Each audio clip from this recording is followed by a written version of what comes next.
So far this series, it's been all Braves. Tommy Hanson and Tim Hudson tossed a couple of gems. But today, Jonathan Sanchez will look to toss a gem of his own and repeat his 11 strikeout performance against the Braves in last year's playoffs. It's Easter Sunday, and the Giants are hunting for a win next.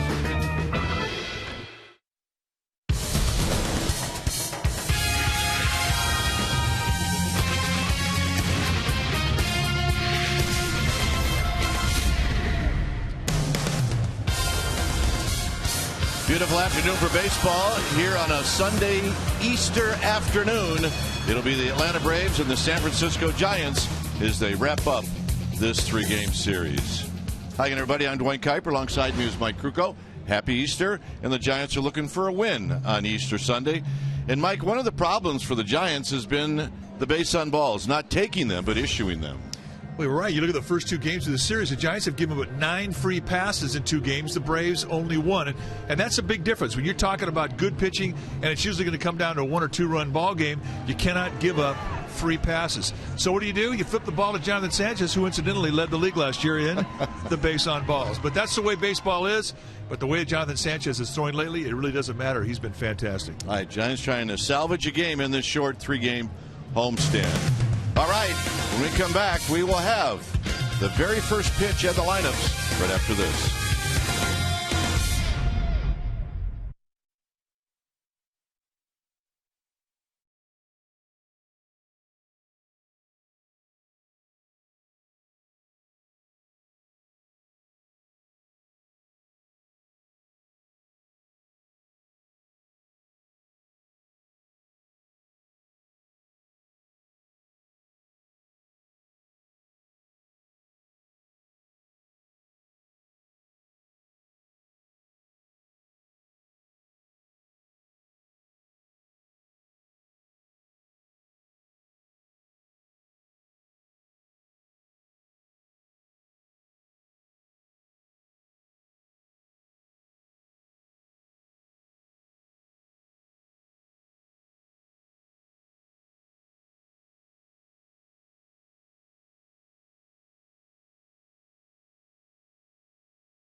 AT&T and by Toyota.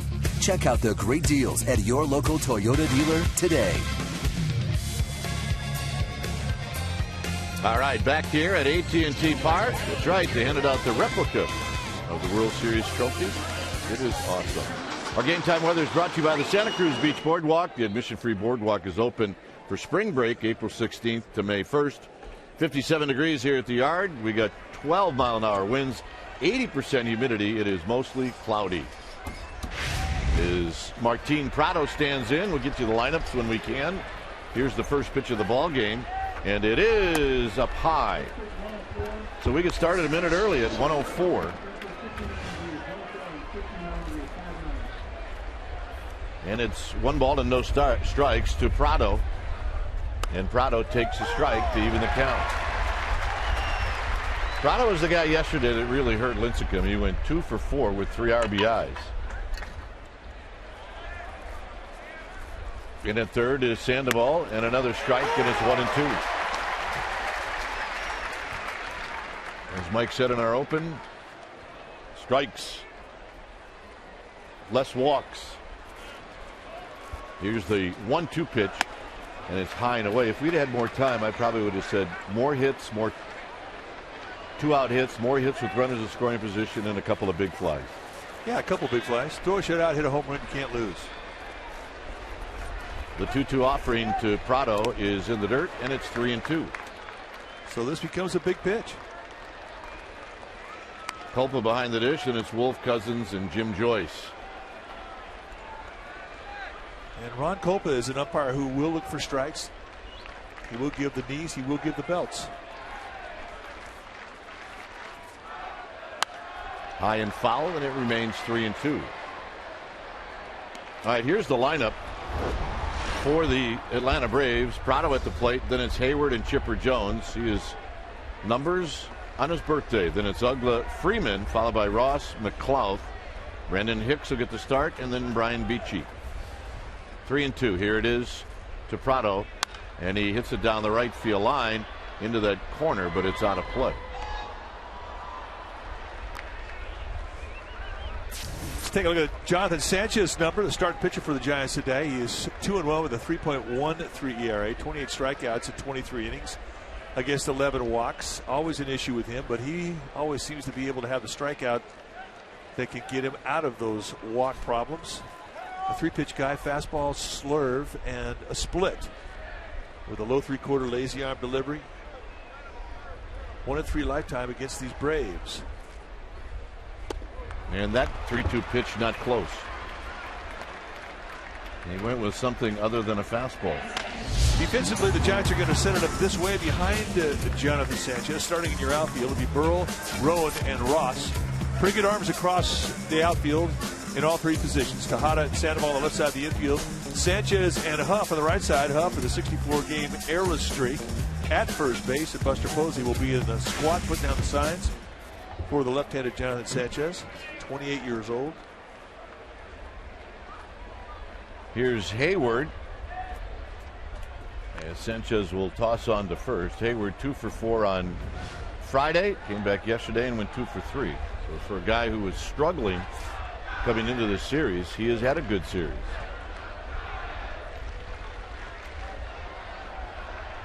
And Sanchez again wings one over to first.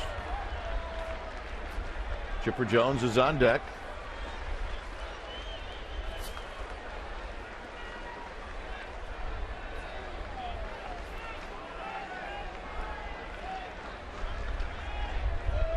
And the pitch to Hayward is up and in. 1 ball and no strikes.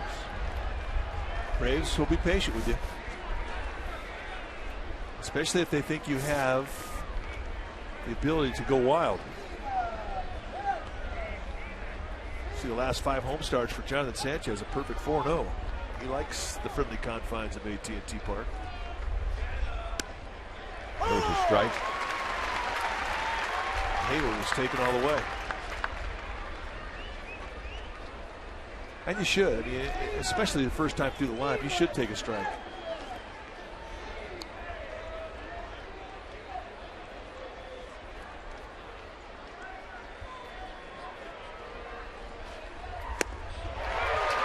And now it's 1-2.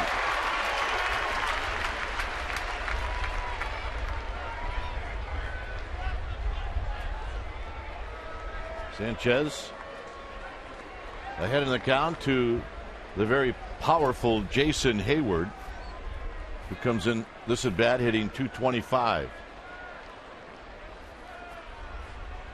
And it's very high, and it's 2-2.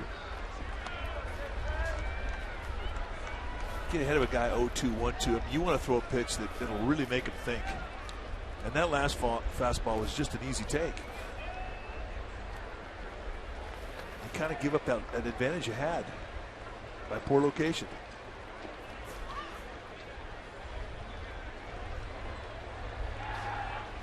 Hayward out into right center field. He's not going to get it. Is Ross will pick it up on a hot. He will spin around and throw into second. It'll be a double for Hayward. And the Braves are in business here in the first inning. And they all of a sudden have run into a red-hot Jason Hayward. A red-hot hitter will take advantage of mistakes, and look at the location. Belt high out over the plate. And that's where the big fellow likes to get mistakes. He likes to get those arms extended, and here's the result. He'll find a gap. I mean, it was a nice play by Cody Ross to cut it off. The very fact that they held Martin PRADO and he couldn't score tells you all you need to know about the effort from Ross. But the mistake was location, and Hayward jumped all over it. So here's Chipper Jones. And if you're Sanchez, you're in the limit to damage mode. Giants will play back on the infield as the first pitch is in the dirt. And right now Sanchez having a hard time getting out in front of any of these hitters. Jones' lifetime against Jonathan Sanchez is 2 for 5 with a home run.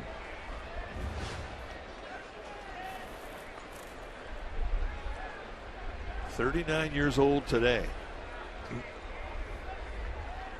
Chipper Jones, we think, is going to be a Hall of Famer. Should be. Swing and a miss. 1 ball and 1 strike. Yeah, that will happen.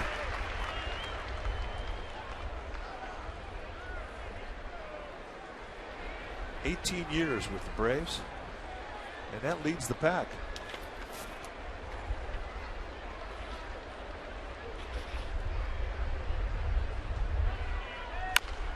On the ground, foul right past Martin PRADO, the runner at third, as Sandoval flips it into the seats.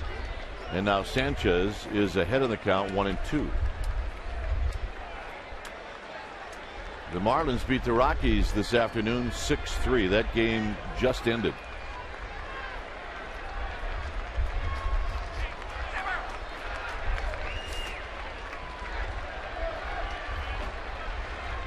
Here's the 1-2 to Chipper Jones, and he lines this one off the glove of Sandoval down the third base line.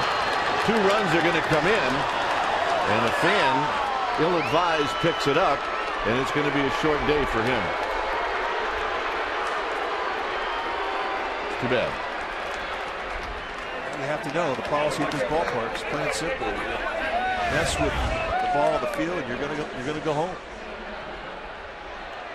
Pablo Sandoval upset that he just didn't have about 4 inches more glove. This is our Ultimate Row. It's brought to you by your local Toyota dealer. And you can see just about 2 inches short of being in the pocket of Pablo Sandoval. It's our Ultra Mo, brought to you by your local Toyota dealer. Here's Ugla.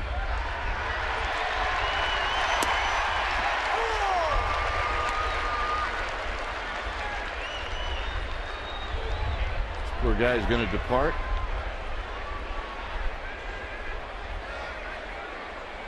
It's a tough lesson to have to learn. On the ground, it'll be Tejada, and Tejada will make the play. 1 out, staying at second is Chipper Jones. Well, non-productive out. That's a big play. And as you pointed out, you're just trying to limit the damage. And the Braves are playing in house money, having won the first 2 games of this series. Well, ask the Giants how tough it is to sweep a team. Well, they haven't had much success at it this year.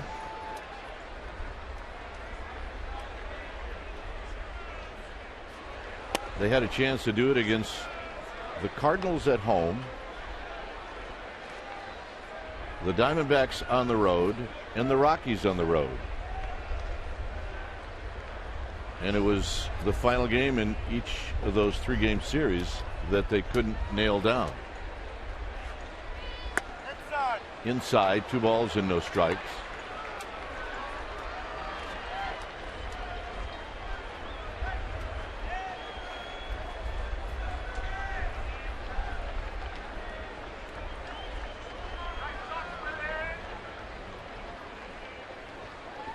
Sanchez looks to third or second, and the pitch is inside, and it's 3-0.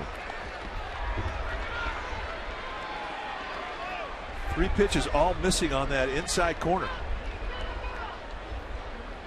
So they're trying to find out if the 6'5" rookie can hit that side of the plate, but got to get in that strike zone. Hits it out to left. Burrell will move back. He will have room as the ball really started to carry. He puts it away. 2 outs. So Freeman getting the green light. 3-0. Here's our United Airlines leaders of the game. It's about Jonathan Sanchez. 567 strikeouts since 2008. 4th most in the majors by a lefty.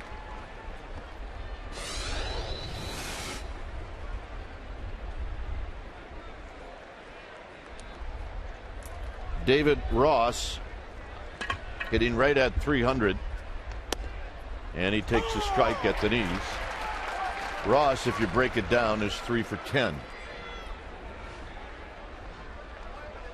When you've got a guy like Brian McCann, McCann is going to be the guy to get most of the at-bats, a lot like Eli Whiteside.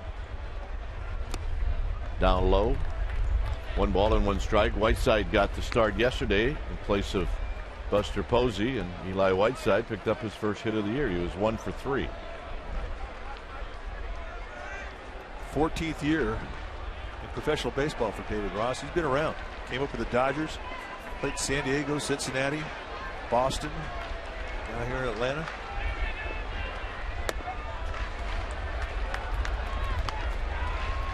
This is a great line by Bob Montgomery, the backup catcher. So he was like the 3rd catcher with the Red Sox. Played a couple of games and he made the great statement, bench me or trade me. That's right. The more you play, the more you're exposed. Bench me or trade me. Well, you knew his strength.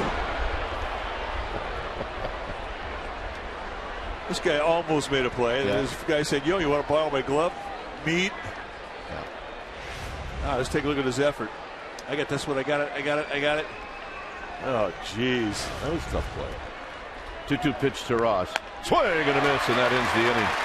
2 runs on a couple of doubles and a walk. Giants are coming up.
Jump out in front.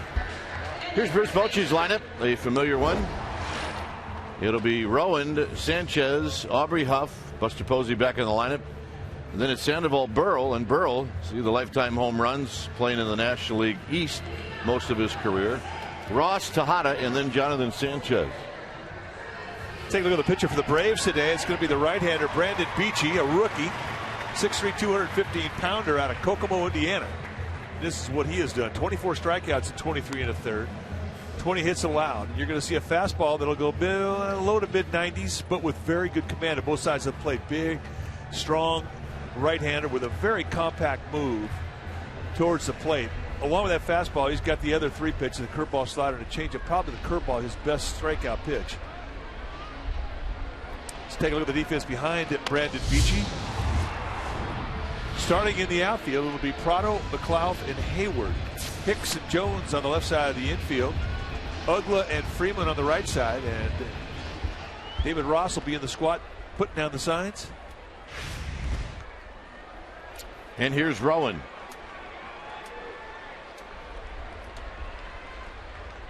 Rowan takes a running fastball on the inside corner, and it's 0-1.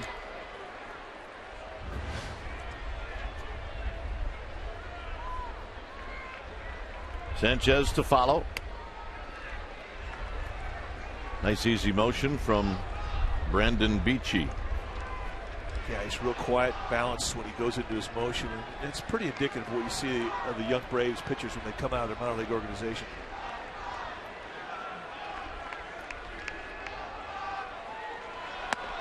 High and tight, 2 balls and a strike.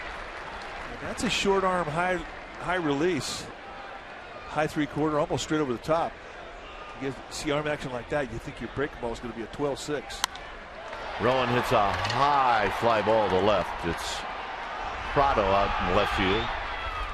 Rowan now 0 for 7 in the series. And here's Freddie Sanchez.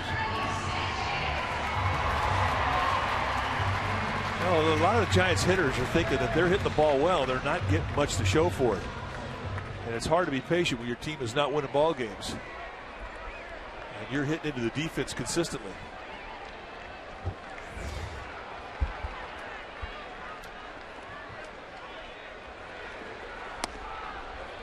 First pitch strike to Freddie Sanchez. 0 for 4 on Friday. 1 for 4 yesterday afternoon.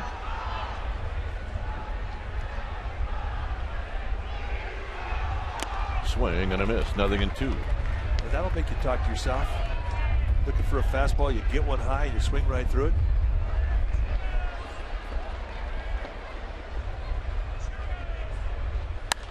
Out of play on another fastball from Beachy.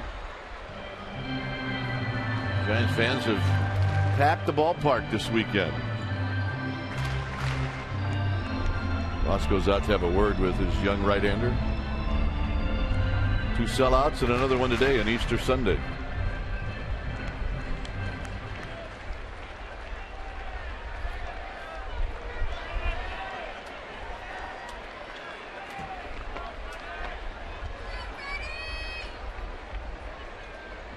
And the 0-2 pitch to Sanchez is very high, 1-2.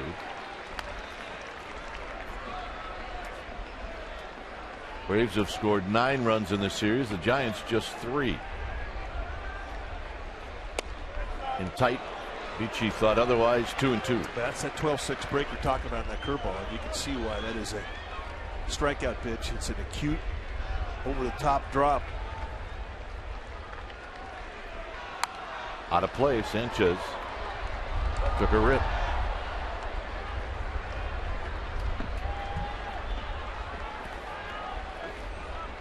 Giants are at 500. They're 10-10. The Braves are trying to get there. They're 10-12. And a shot to left field, and PRADO is there. I know what Mike was talking about. It's hard to be patient. You go up there and put a good at bat on a guy, you hit a seed and it goes into a glove, and you come back to the dugout and everybody's grinding with you. And Aubrey Huff has been a qualifier. You see it hitless in his last 13 at bat. I bet he's hit the ball hard 9 of those 13 times. And it's wearing on him.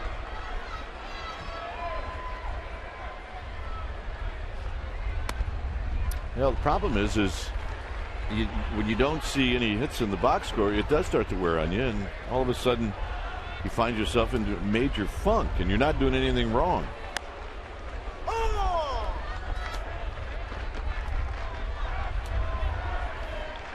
One ball and 1 strike to Huff.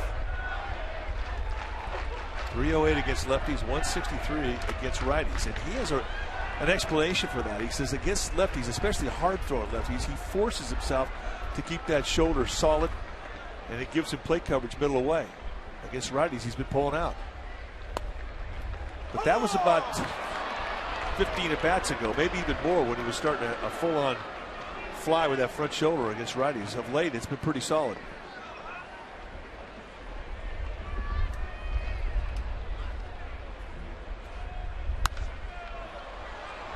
Playable at third for Chipper Jones. And that'll end the inning. After 1, 2-0 Atlanta.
Park, and happy Easter. Friday was technically Earth Day, but really every day is Earth Day here at AT&T Park. Kudos to the San Francisco Giants.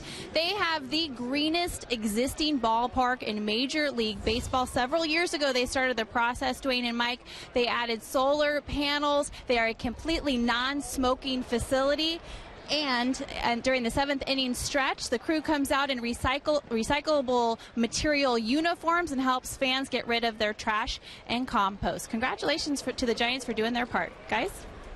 Absolutely. Is McLeod high pop-up. And watch the wind take this one as Burrow will get over there and put it away. And that's important when you have a rough inning like Sanchez had the first and get back on track at the second. And getting a leadoff out will help.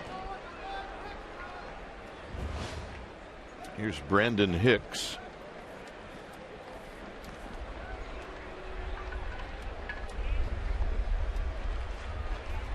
No Gonzalez today. It's Brandon Hicks who looks at a first pitch wide.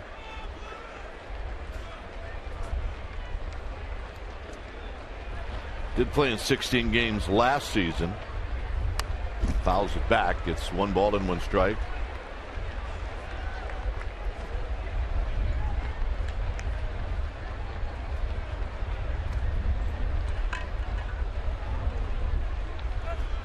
So Hicks at short this afternoon in the 1-1. In the dirt, 2 balls and 1 strike.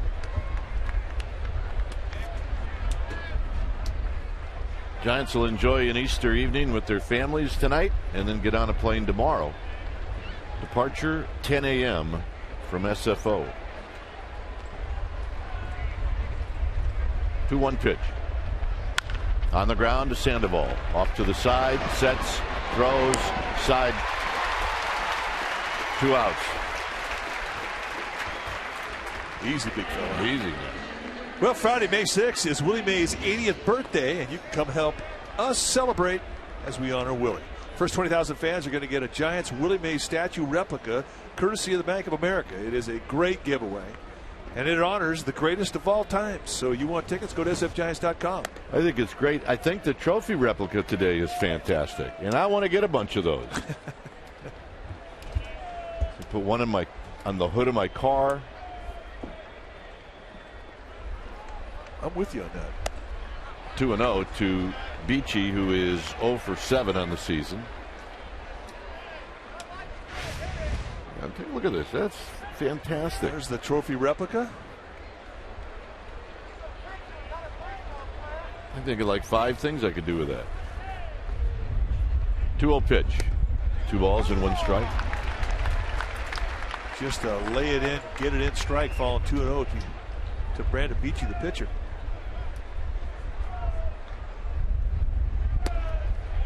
2-2. 7 at bats for Beachy this year. He struck out 4 times.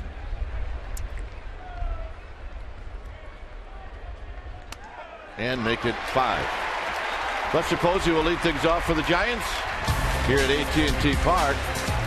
It's a 2-0 lead, and it'll be Posey, Sandoval, and Burrow.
Insurance report card is about Cody Ross. Check out Cody Ross last year. NLCS MVP, 5 postseason home runs, 3rd most in Giants history for a single postseason. 5 go-ahead RBIs, most for the Giants player in a single postseason. 3 of 5 postseason home runs broke up no-hitters. Are you kidding me?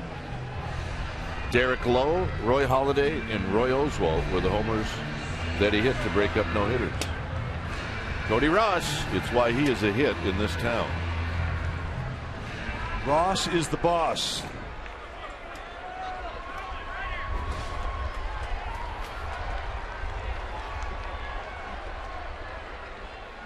Posey takes a strike. Plus, I watched and listened to the game yesterday, and he and Cody Ross and Dan Uggla, very, very tight. And on a double play ball, Ross, he got after it against his old buddy at second base. Took him out hard. 0-2 pitch coming up to Buster Posey. Ooh, 1-2. That's a great pitch, though. I mean, that's a 2-strike paralysis fastball. You just throw that thing 8 inches off the plate. You stretch your target out there. Some umpires bite, some hitters bite.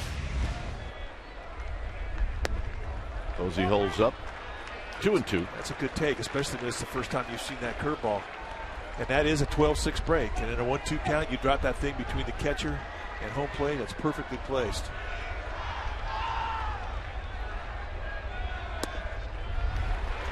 Oh, 2 to 3-2, and they're Buster Posey fans.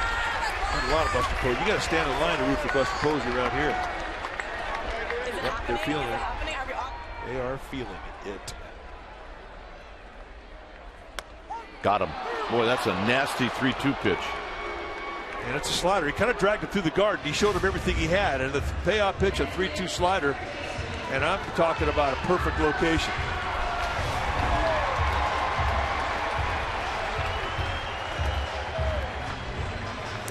Here's Sandoval. Sandoval 1 for 3 on Friday. Came back yesterday and went 0 for 4. They like the Panda too. I think they got 15 or 16 different cards. Maybe 25. High to Sandoval.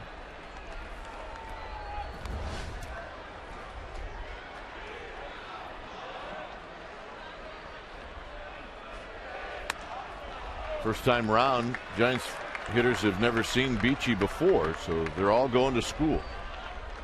Sometimes you go to that school the hard way. 2 balls and 1 strike. Well, you're right. I mean, the price for education is going to cost you some at bats. But I mean, if you want a scout report, ask Buster Posey what this guy's got, because he saw everything. 2 types of fastball, a curveball, a changeup, and a slider.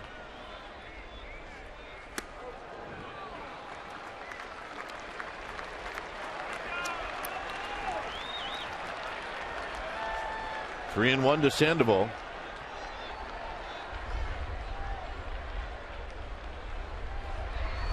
Sandoval into straightaway center field. Sandoval was out in front on that swing. 2 outs. The Giants baseball on Comcast Sportsnet Bay Area is brought to you by the Solar Company. Visit thesolarco.com for details about their zero-down lease with monthly payments as low as $99 for qualified buyers.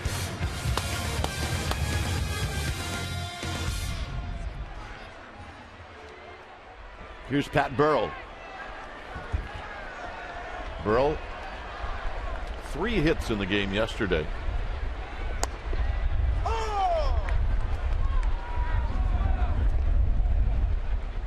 Pat Burrell asking Ron Copel, the plate umpire, is that going to be called a strike again if it gets to be a 2-strike pitch? I mean, that's definitely some pain, and there's not a pitcher who has ever played this game that wouldn't want that strike. Ron Copel will work fast. If you're around the corner, he will work with you. He is pitcher friendly. But the thing about Copel is he normally sets that zone and it stays that way.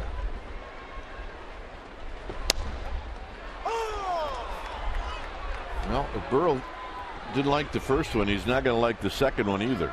Now he's got no choice. Now he's got to cover it. This is where you stretch it out if you're David Ross, the catcher. To the same location, get out the plate away. That's a perfectly placed curveball. You couldn't run up there in a better place when you've basically got 2 strikes to go your way in that outside corner.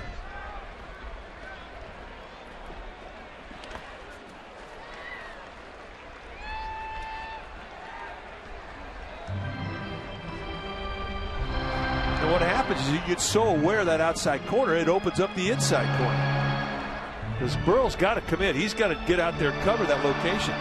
He doesn't believe it's a strike, but it is a disadvantage, and he's got to go out and cover it. And when you leak that far out, you're susceptible inside. Boy, that's close. 3-2. Well, he's shaving that zone. 5 pitches away.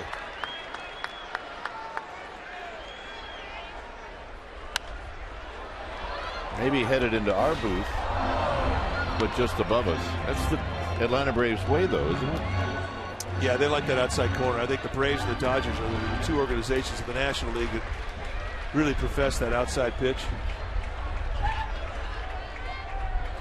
And Burrell out swinging to end the inning. 2 strikeouts for Beachy. We will head to the 3rd, 2-0 Atlanta.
Brought to you by Provident Credit Union.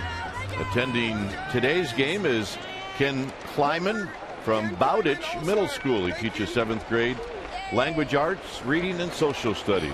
Vote at csnbayarea.com. Thank you! Yay, go Giants! There you go, Ken. Oh, thank you, Comcast. Thanks for Well, good luck to you.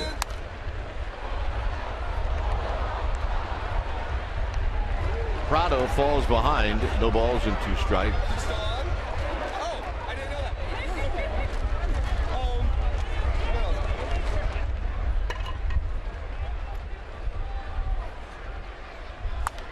Out of play. PRADO walked to lead off the ball game, eventually scored. Mets beat the Diamondbacks 8-4. Dodgers are leading the Cubs 7-3.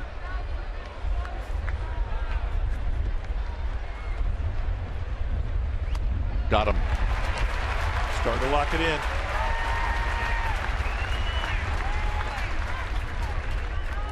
Here's Hayward. Payoff pitch, a breaking ball that just goes down below the strike zone, and he gets him to chase. And that's what he's looking for with that breaking ball. He's looking for tilt. He's got tilt where it's going down. He's in a good arm slot. That's when he gets strikeouts. Hayward looks at a strike.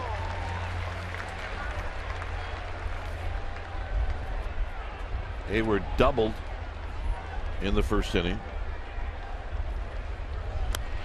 He split Rowan and Cody Ross in the outfield. Way off the line at third is Sandoval. Tejada shading Hayward to pull.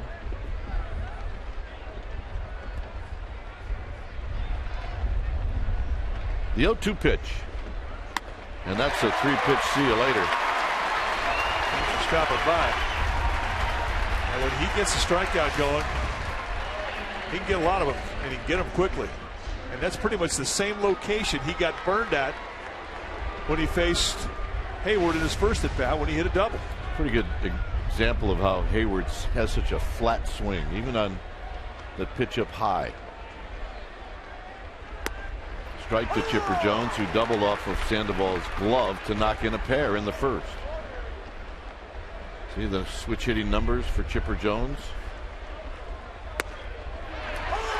And Mike's right, he's locked in now.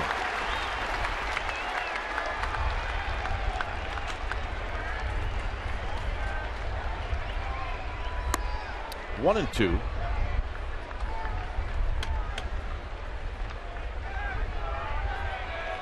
It's all about rhythm with any pitcher, but with a guy who's got a long arm delivery, it just sometimes takes him a little bit longer to get into it.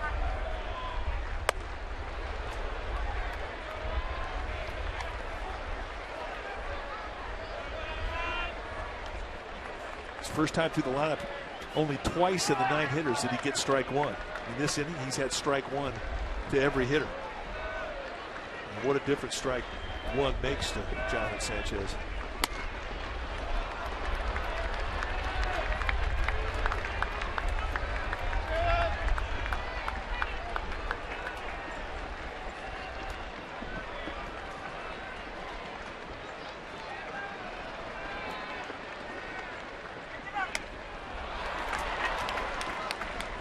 Pretty easy take right there. Giants baseball on Comcast Sportsnet Bay Area is brought to you by your local Bay Area Porsche dealer at bayarea.porschedealer.com.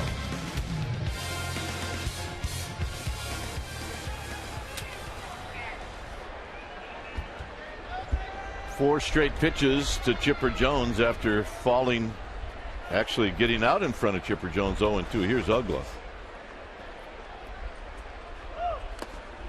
Down low, 1 ball and no strikes.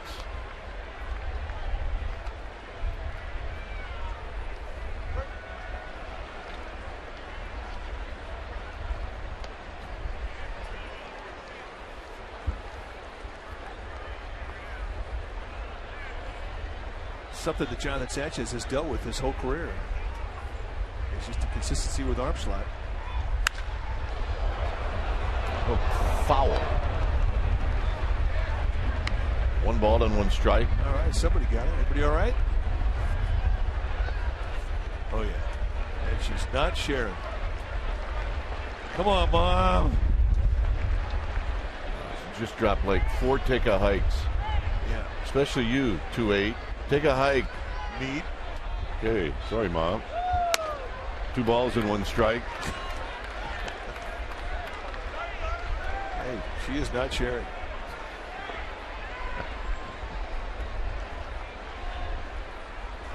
Hey, no.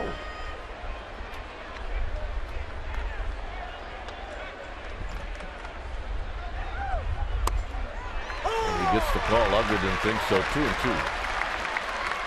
Oh, give me that thing back. He faked like he was going to throw it back on the field, and she almost had a heart attack. Yeah, I thought that was funny. Nobody else did. Yeah, all right. Way to go, Mom. 2-2.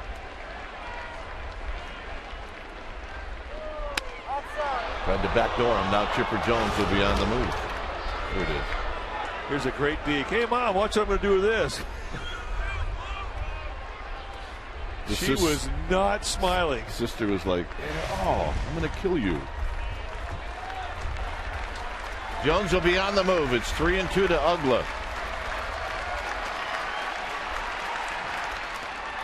And that goes to the backstop. Back-to-back walks here in the third. Boy, and they've really been easy takes, and that's going to bring Dave Righetti out. He had Chipper Jones 0-2, and Chipper Jones didn't even really have to think about taking 4 pitches in a row to get his walk. And Dan Uggla, who's been stone cold, down on the count. And the last 2 balls were just way easy. Not even a thought in his mind at swinging at him.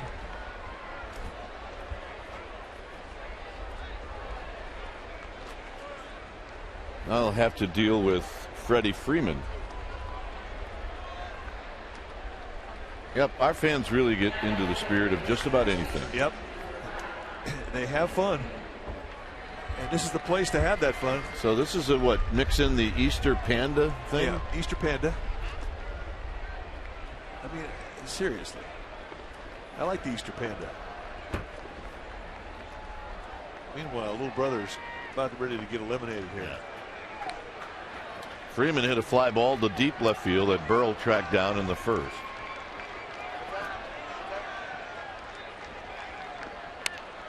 Nubs this one foul, and it's 0-1. That did not feel good. It was also not exactly in an area where Pablo Sandoval had any thoughts of a ball being hit there.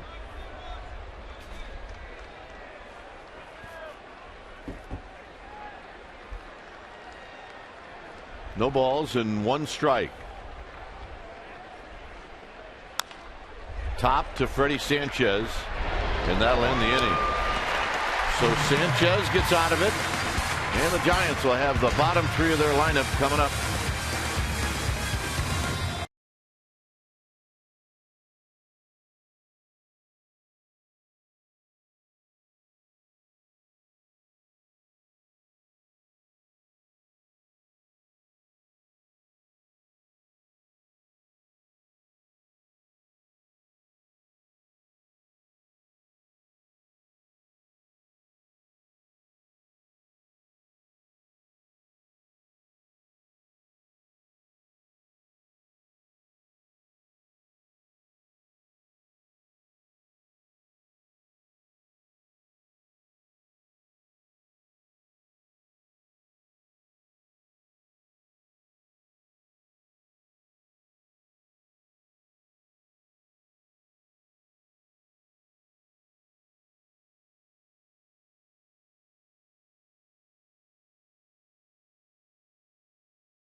Popular web series Buster Knows Squat continues on csnbayarea.com. We've got a new interview up for fans.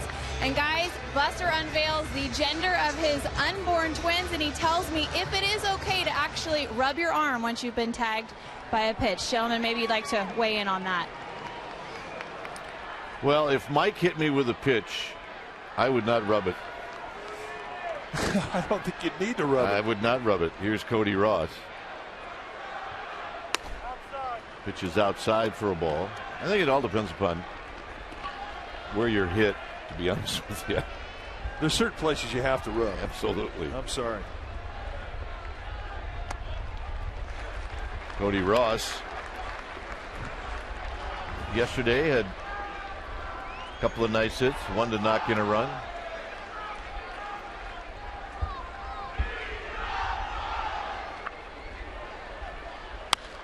Pops it up. It'll be Uggla. And at the last second, Uggla flips that glove up and he puts it away. Come celebrate Mother's Day at the ballpark Sunday, May 8th. Giants Rockies 105. And the first 20,000 fans will receive a Giants World Champions tote bag presented by C's Candy. Not bad. To purchase, go to sfgiants.com. John Miller has a bag like that he takes on the road. He does. He thinks green.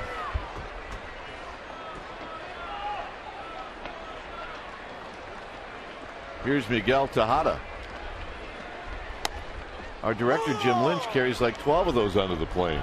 And they're filled. Water bottles, wine bottles.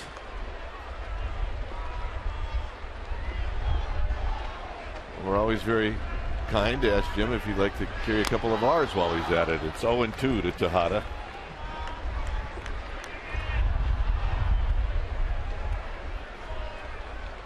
.214 on the year for Miguel Tejada.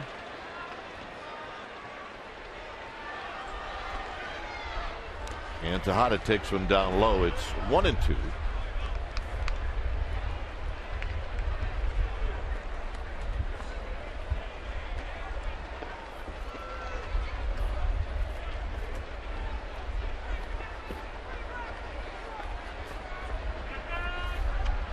Jonathan Sanchez is on deck. Giants have not had a base runner. Outside to Tejada, 2-2. When you travel with people for 20, 25 years, you pretty much know what to expect. Like, I know exactly what's going to happen to all of us tomorrow. What we'll do, where we'll sit. Groundhog Day. It's routine. Strike 3 called to Tejada. I'll tell you right now, Brandon Beachy is putting on a clinic with control. Well, a reminder that Stanley Cup playoff action continues. Game 6. The Sharks go back to Los Angeles to take on the Kings. It'll be a Monday night 7 o'clock game, pregame live at 6:30 live from Staples Center. You'll see it on Comcast Sportsnet in California. What a series it has been.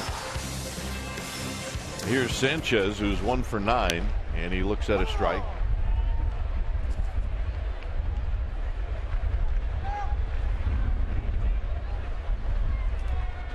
Somebody is going to get caught in the dugout every time. It's 0-2.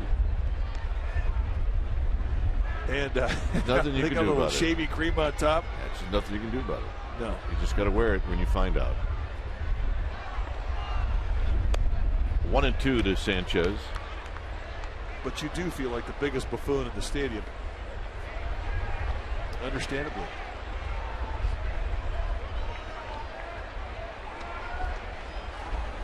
And that'll do it. 4 strikeouts for Beachy. Beachy goes through the first 9 without a base runner.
To you by AT&T. Today's question is, who is the only Giants lefty besides Jonathan Sanchez to record 10 or more strikeouts in a postseason game?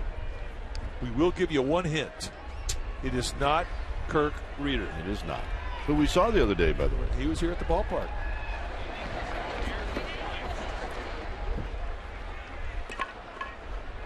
That is quite a lid. Well, it's the Easter egg lid. Here's David Ross. On the ground to Tejada as this flattens out. And Tejada on to Huff. 1 pitch, 1 out. And here's Nate McLeod. You ready for Pittsburgh? I am ready for Pittsburgh, and it's going to be beautiful weather. It's going to be rainy, but it's going to be high 70s, close to 80. I am ready to go east. The Giants have not done that yet.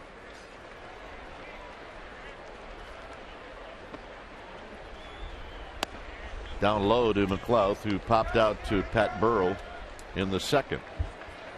A 3-city trip. There's that Easter lid. Oh, yeah.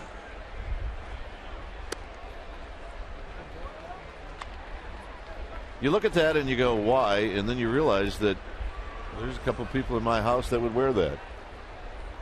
Not a problem. And they wouldn't have to wait till Easter to wear it. A high strike to make it 2-1. That was a bit of a gift right there, but you get an idea about Ron Copa's strike zone. It is a pitcher-friendly one.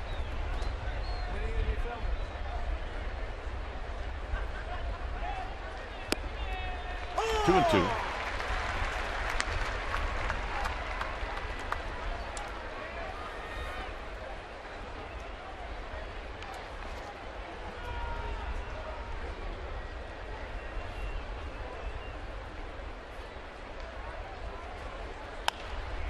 Sanchez puts it away. 2 out. A little bit of a hang on that breaking ball that McLeod hit, but he didn't get it on the sweet spot.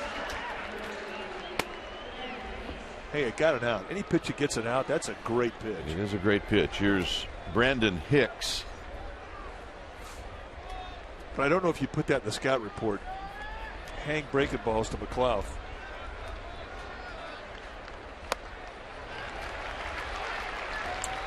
Hicks bounced out to Pablo Sandoval in the second.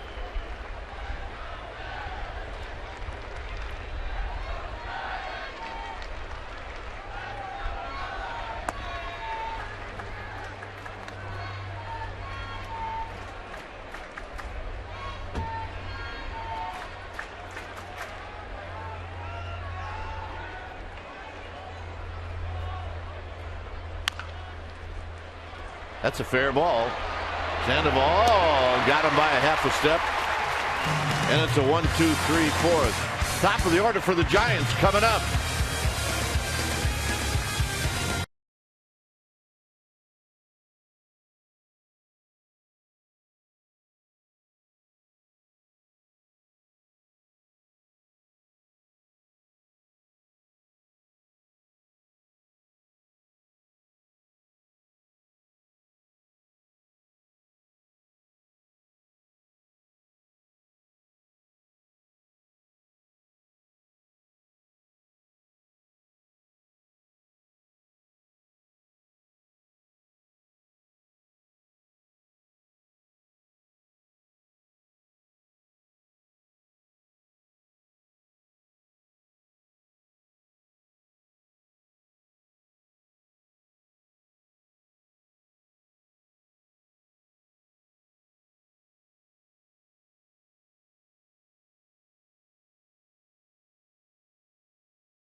and may not be reproduced or retransmitted in any form, and the accounts and descriptions of this game may not be disseminated without the express written consent of San Francisco Baseball Associates, LP.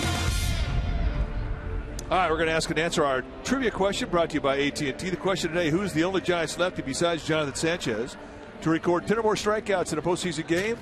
Our survey said Carl Hubbell did it against the Senators in 1933 in a World Series game, and he struck out 10.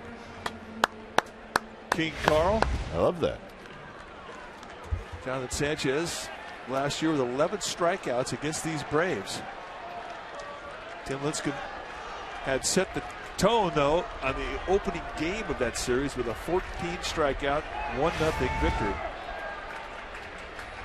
Here's Aaron Rowan to lead things off, 2-0 Atlanta. Rowan, Sanchez, Huff.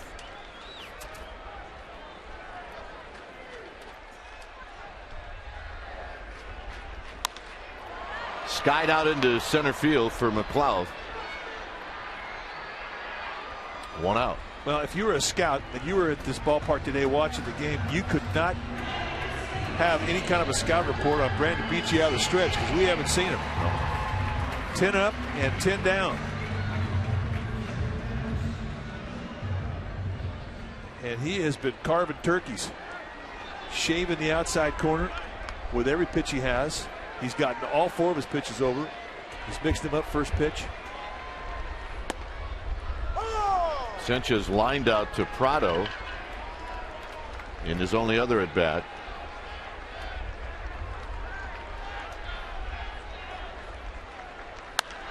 High and foul in a quick 0-2 to Freddie Sanchez.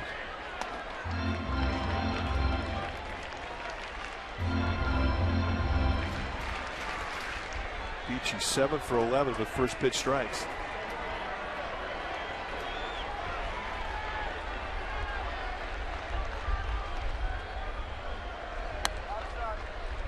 Now, he doesn't have a big slider, but it's more of a cutter, and he's got real nice command with it. He has not hung that thing out in the middle of the strike zone yet.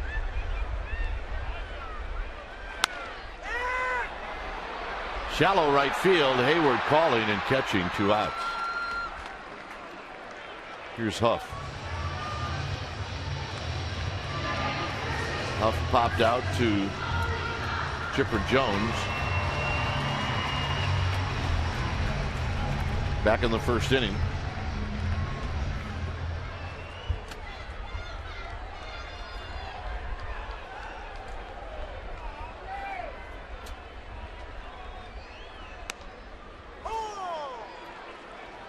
Again, mixing that first pitch. Throw the slider, curveball, changeup, every pitch he has.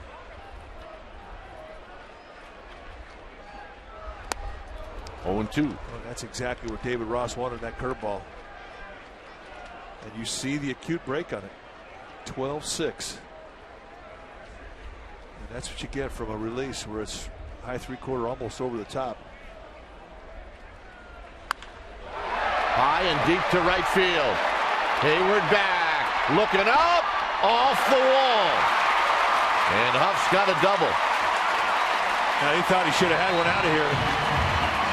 And that's one right there that you'll think about for a while. When you hit it well and it felt like a home run, it looked like a home run, and you don't get it because this ballpark just does not give you many rewards to right field.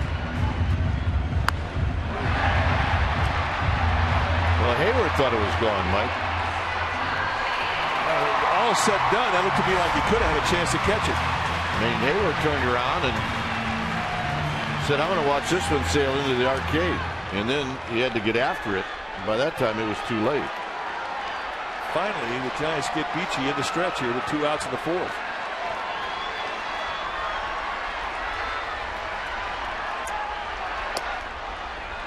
We watched him warming up in the bullpen before the game, and you see a very compact motion out of the stretch. His unload times are right around 1.15. Very, very quick release.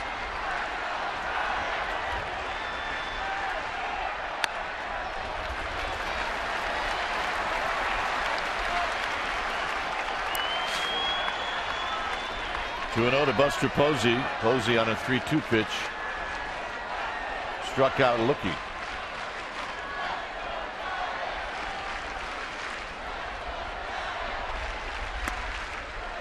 And he gets the call. Beachy does. It's 2 balls and 1 strike.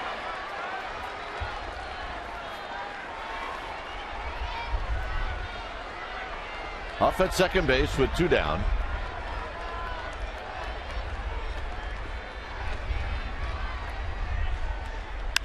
Posey hits a high drive to left. Back is PRADO. On a here. Game time.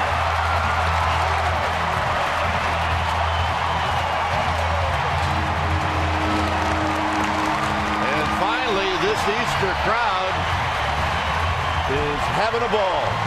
Well, they've been waiting 3 days to let out a cheer like this one.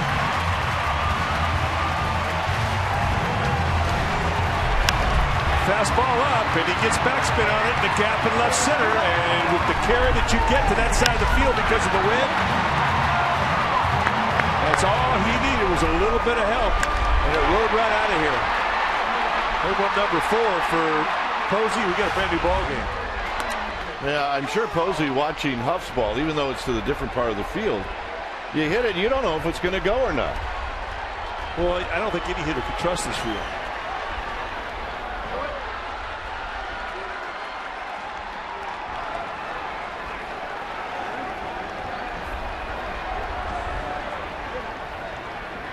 One ball and one strike to Sandoval. And it's wide, and it's 2-1.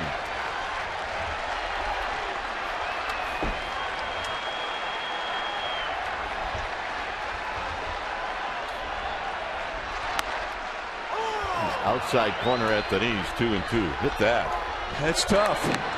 It's tough. You know, he doesn't have a lot of movement on that 4-seam fastball. It looks pretty straight, but he's just laying him out there on the corner, throwing darts.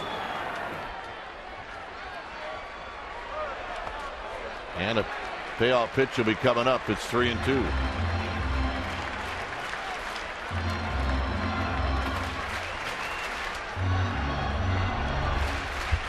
I think Posey told Aubrey, you got to be strong to hit him out here. Absolutely.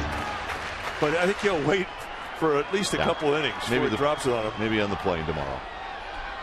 Got him on the breaking ball to end the inning. Buster Posey, now with 16 RBIs on the season. This leaves the yard. It's bye-bye, baby.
Giants history.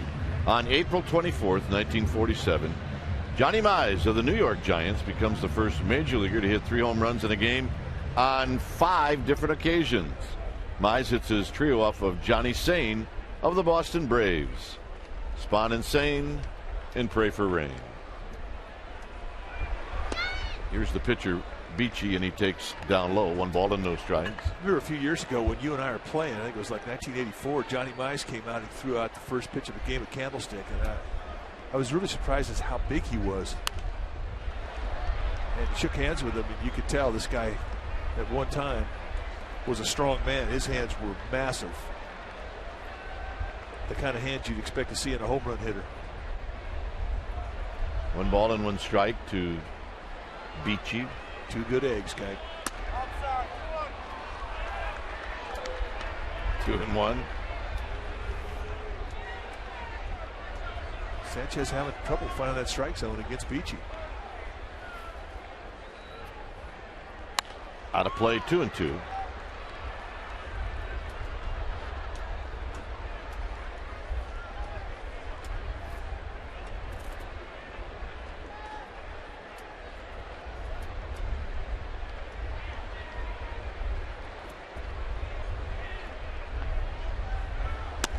Got him.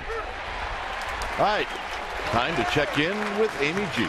All right, Dwayne, an update for fans on Andres Torres. He's actually heading out during today's game to Arizona to continue rehab on his Achilles. I spoke to him in the clubhouse before today's game, and he said that he starts tomorrow morning. He'll rehab Tuesday and Wednesday, and hopefully Thursday will be a DH in an extended spring training game. Bruce Bochy said it's a long shot for Torres to join the Giants on their 10-game road trip, but he didn't rule it out. Gentlemen? Yep, that's just about the way you got to be with the ball players of this day and age, with all the technology now and all the great doctors out there. You never know. They may come back days, weeks earlier than which you would normally think. I mean, we got guys now around the league that they have their appendix out on a Monday and they're in the lineup on a Friday. Literally.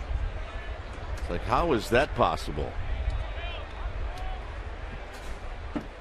1 ball and 1 strike to Martin Prado, a walk and a strikeout.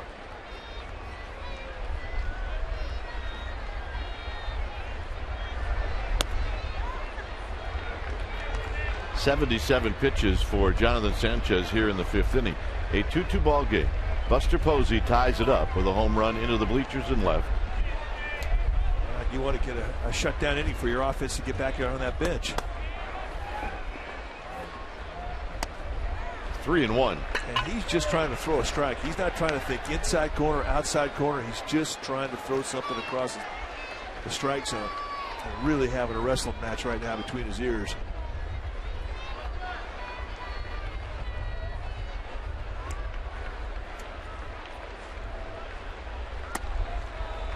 Three and 2. If I'm a pitcher, I want Ron Culpa behind the dish every game. Yeah, he's pitcher friendly.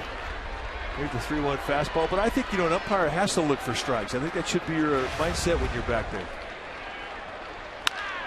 Topped to short, Tejada. So a nice comeback after falling behind the count 3-1.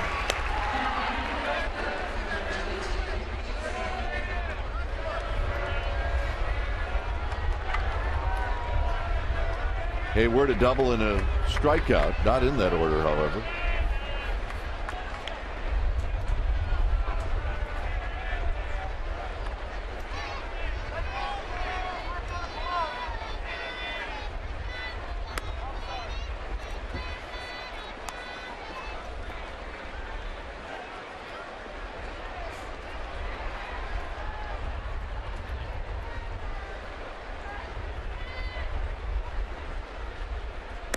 Good pitch to even the count at a ball and a strike.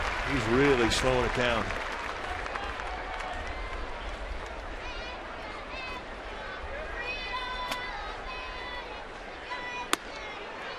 In tight.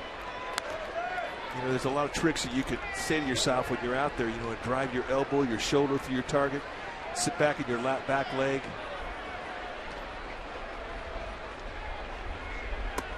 Concentrate when you plant your foot and lay it parallel next to the rubber, that you put your weight on the ball of your foot. Don't let it rock from the outside part of your foot onto the ball of your foot. Starts with a solid foundation with your feet. And these are the things you're thinking about. You're really thinking about mechanics more so than competing. When you have a grasp of your mechanics, you don't think about those nuts and bolts. You think about the guy in the box, what his swing looks like, where you want to put the pitch. But when you're having problems throwing strikes, you really start to go up and down your motion trying to get command of that release point to get in the strike zone. Because you cannot defend against the wall. Here's the payoff to Hayward, and he popped him up. Sanchez is going to call off Huff, and that will retire the side. So the shutdown inning for Jonathan Sanchez, and it'll be Pat Burrell to lead it off.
Two ties. We head to the bottom of the fifth inning. It'll be Pat Burrell who steps in against Brandon Beachy. Burrell in his first at bat struck out swinging on a 3-2 count against Beachy. Went from an 0-2 to a 3-2 before the strikeout. Here he bounces the first pitch foul. Burrell, Ross, Tejada here in the fifth.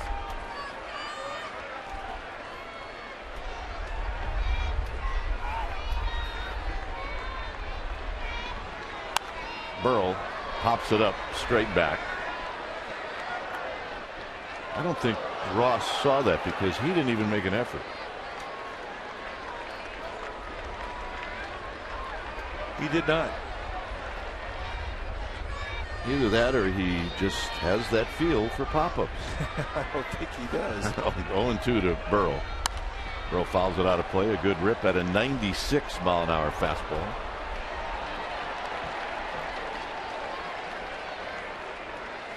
Yeah, this guy brought his glove. He's ready. He is ready. He's a Wilson man. Burrell shoots it to right, and he's got a base hit. That's a good sign. Yeah, that's one of the few 0-2 mistakes we've seen for Beachy. That was a pretty fat location with that fastball. They sit him at the outside corner. This thing comes right back out across the plate at the belt. But Burrell staying inside it.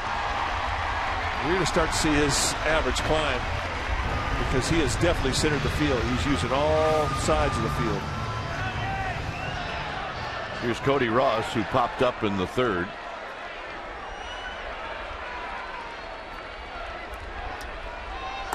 Swing, ain't going to miss. 0-1. Giants are going to get Mota up in the bullpen.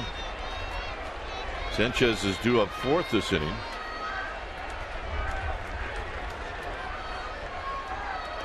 And with a lot of pitches already thrown by Jonathan Sanchez, if there's a major scoring opportunity, Bruce Bochy probably will not hesitate to use a pinch hitter. It's 0-2 now to Ross. Good slider.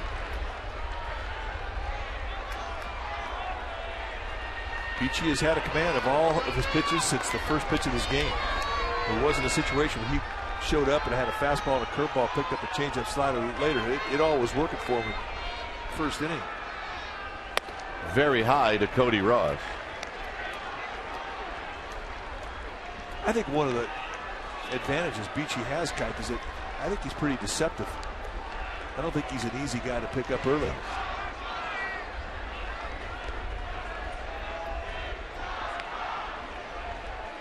Breaking ball, and Ross just got a piece of it.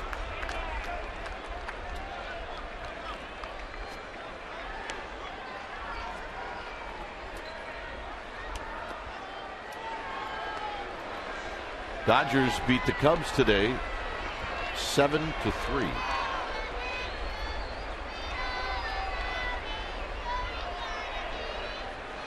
Ross pops it out of play. He had a good rip.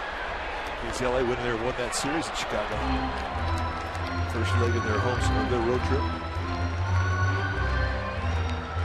How about the Padres? They got shut out the first 2 games in San Diego by the Phillies, and they're getting shut out by Roy Halladay again today, 2-0. Roy Halladay. That's a tough one to sleep on. 1-2 to Ross. Ross pokes at this one and stays alive. Saturday, May 7th, the Giants are taking on the Rockies. It's a 6:05 p.m. start. First 20,000 fans will receive a Giants World Championship celebration shot on a canvas print presented by Kettle brand potato chips.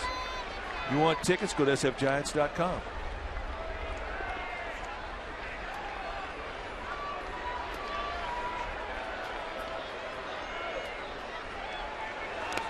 In the dirt, Ross out swinging, but Burrell down to second.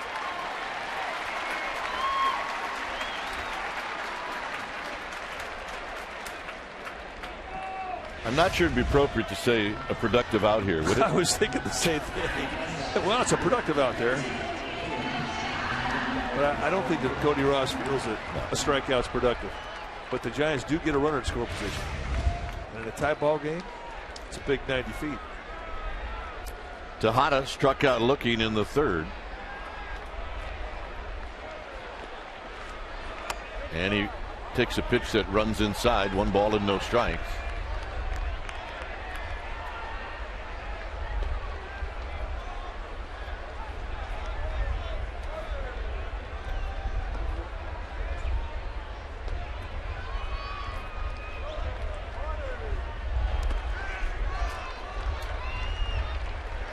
Blocked by David Ross.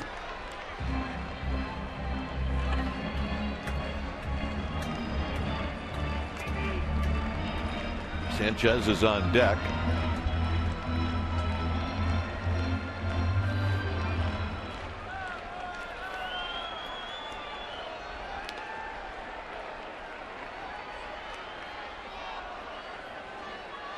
And Beachy spins around. Burrell led the inning off with a base hit. He goes to second on a wild pitch.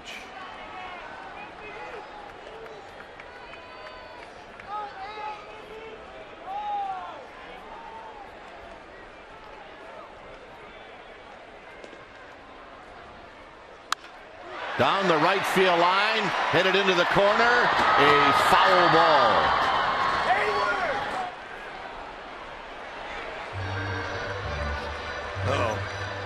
Hayward's got to put a little more oomph on that ball to get up the stands. There you go.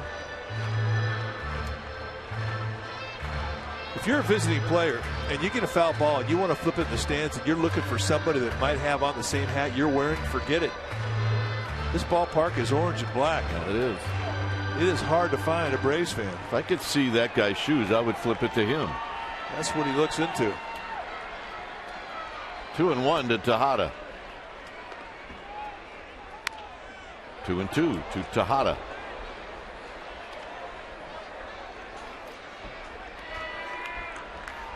Similar lines with Beachy and Sanchez, excluding the 3 walks by Sanchez. Beachy with 6 strikeouts, Sanchez with 5. You can pull that off. I don't know.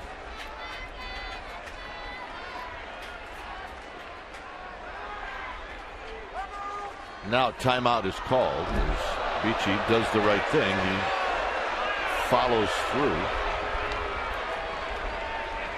I mean, I know that's a late call, but if a pitcher holds it a long time, you almost got to expect it. Yeah, it doesn't feel good, though. There was a time in the game, this is a couple generations ago, you were taught And if a guy steps out on you late and the umpire calls time, you came through and you pitch and you tried to hit him, you got a free shot at him, and it would put an end to it. That is not taught anymore. Well, how do you put an end to a pitcher holding it a long time? Oh, I agree with you. You know, and I'm an Uggs pitcher. If you're out there and you're holding a base runner, especially a stealer, which is one of the ways you try and defend against the stolen base, you do have to half expect it. 2-2.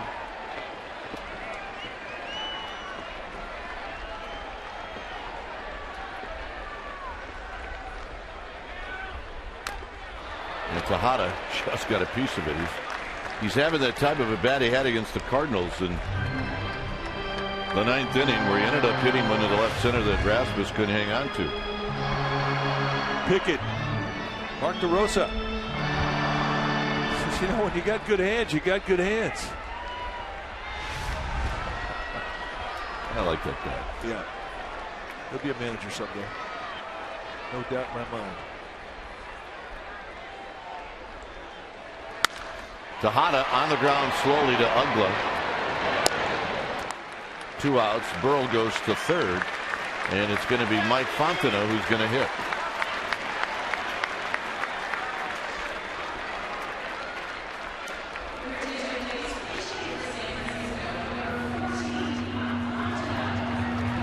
Now you say, wait a second, why would you take out a guy who's throwing 5 innings, given him a couple hits, and allowed a couple runs and struck out 5? Well, Jonathan Sanchez has really struggled. And he's not in a good groove. It's something they've talked about, I'm sure, between every inning. So now it becomes a bullpen game. It's Mike Fontenot who has a chance to give Jonathan Sanchez a chance for a win.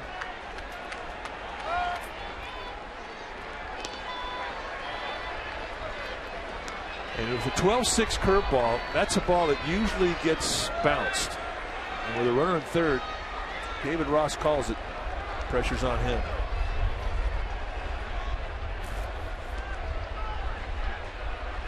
Swing and a miss. No balls in 1 strike. And he went right to it.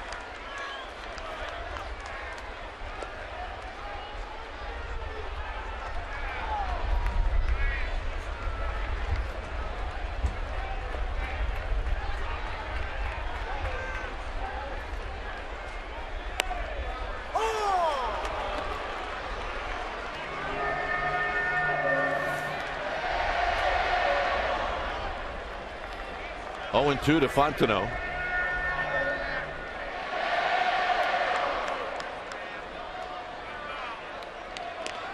Burrell at third. He represents the lead run in this game.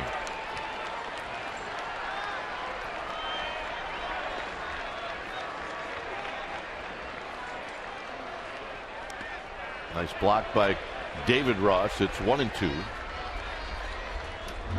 That's one if you're Freddie Gonzalez, the skipper of the Braves. You see, I think, bounce that far out in front of home plate, you cringe for the runner at third base. Yep, you sure do. But that's David Ross's forte. You don't stand a game 14 years as a catcher if you can't block.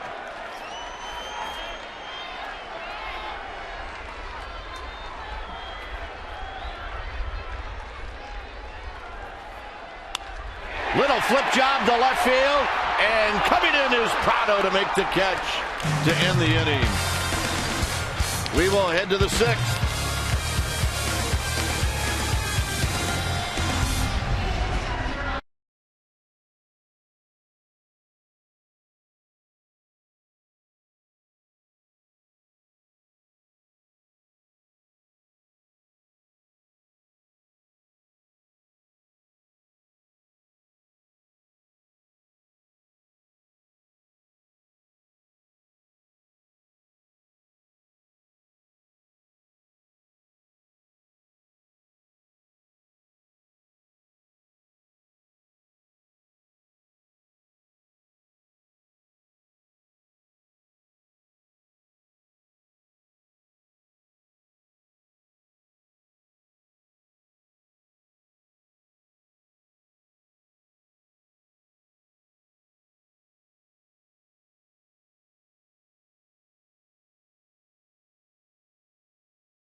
fresh. Ask Kruk and Kipe in a 2-2 ball game.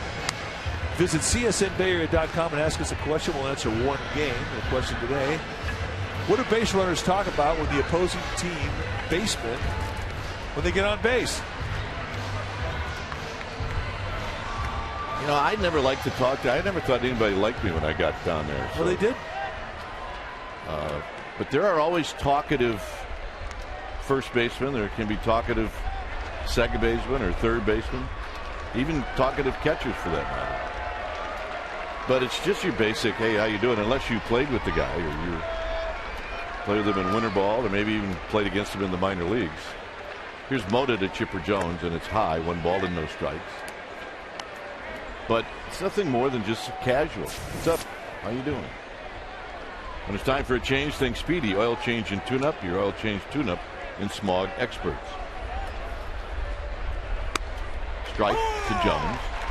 There was a similarity between Will Clark and JT Snow. They used to always ask guys who got down to first base what their pitcher was looking like in the batter's box, what their stuff looked like.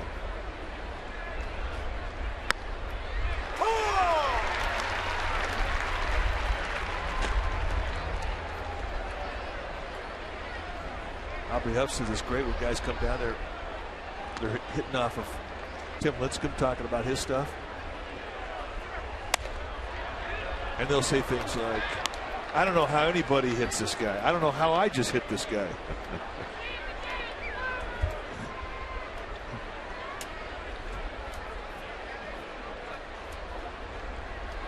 Two and two to Chipper Jones. Jones fouls it out of play. Kicks around in the club level just to our left.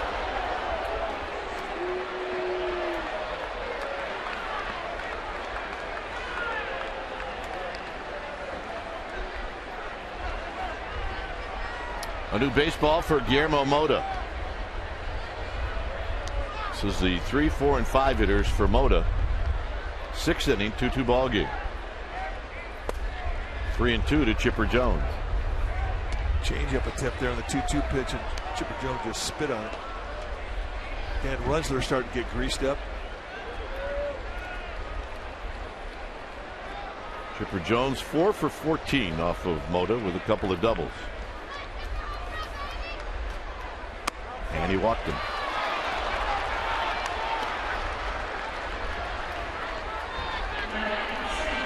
Well, there's a proposal between innings. Yep.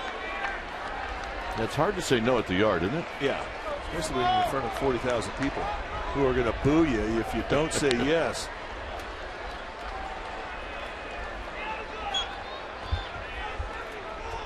Is that one of those rings they handed out with the keychain on it? It is. Hey, a ring's a ring. Here's Ugla.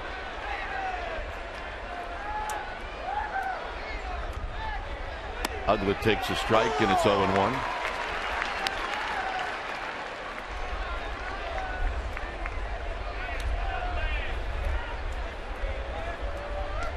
Most 30-plus home run seasons in history. And he's got 4, which tops everybody, including Rogers Hornsby and Jeff Kent. He definitely fills out a uni. He is ripped. He's not a tall hitter, but he's a good hitter. Definitely short arm swinger. You got this guy a ball. Fits in there nice. Figured rather than have that poor little guy hold that glove up the whole game, his Ugla pops this one up. We'd get him a ball and he could relax a little bit. Here's Huff, who puts it away.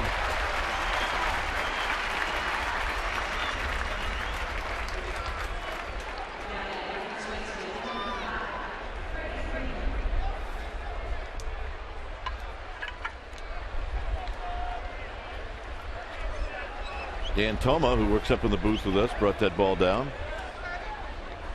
I can give up the ball that I have. Mike cannot. I cannot. Not until after the game, after a loss. Yeah, if the Giants win, this ball will live to see another day. Here's Freeman. Freeman is 0 for 2.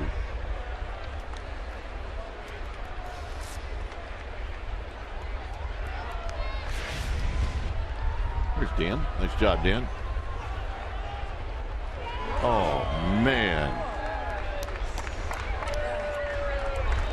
I am psyched. Yeah, he was psyched.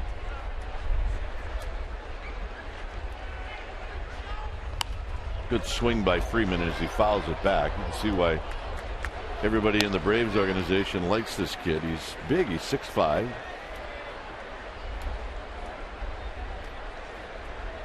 Just 21 years of age. But his approach is right in the middle of the diamond. Contact guy. He goes up the bat a little bit. He takes some swing out when he gets to a 2-strike count. He's got some polish on him.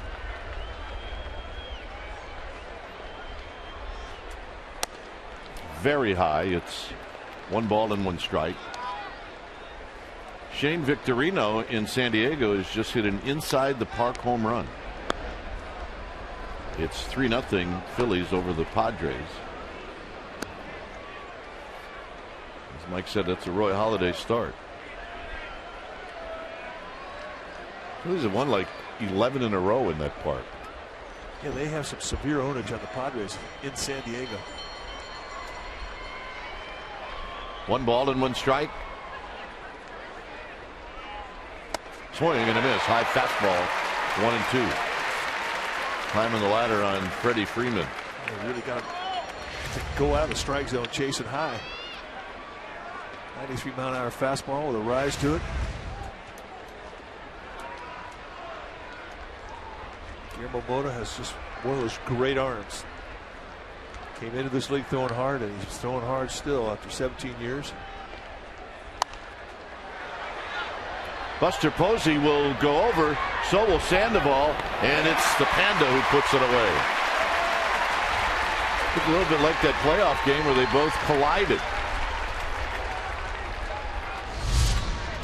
Well, Giants baseball on Comcast Sportsnet Bay Area is brought to you by Provident Credit Union Super Reward Checking Account.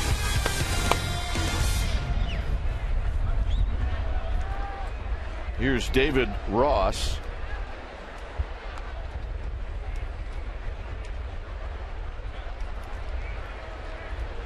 Ross has struck out and he's bounced out to Tejada.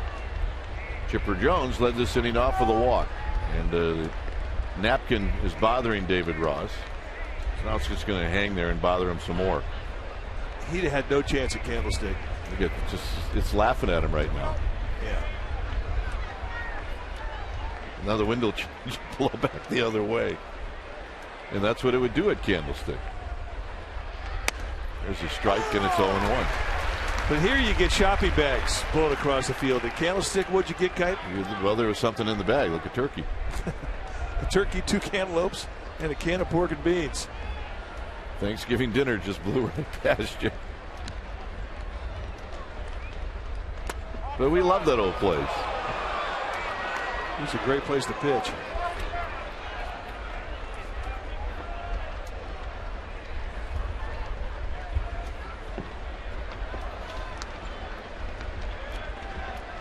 One and one to David Ross as Chipper Jones gets back easily.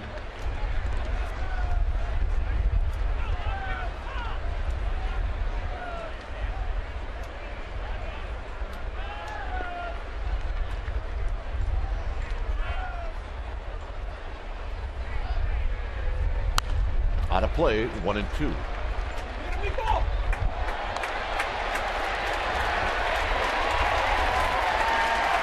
Oh yeah, we have a man making a play. And I think he was holding his little one. Hang on to that little one. That's right. All right, let's see. What kind of effort is this one? Hall of Fame effort. Yeah. That's a player right there. 1-2 to Ross. On the ground, slowly hit to Tejada. And this will be a 6-3 putout to end the inning. No runs, a walk, 1 left. Giants are coming up.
Area is brought to you by Farmers Insurance. Call 1-800-FARMERS or visit farmers.com to find a local agent.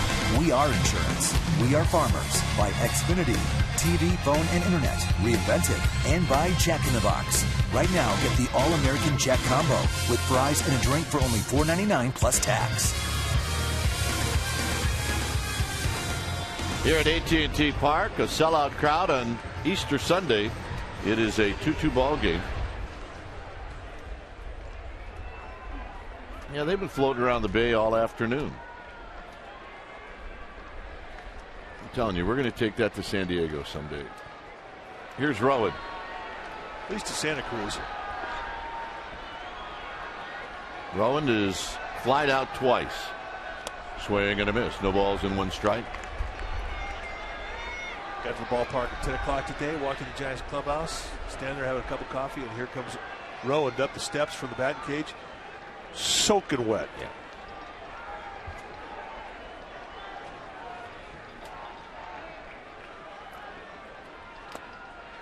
Takes the next breaking ball down low. That's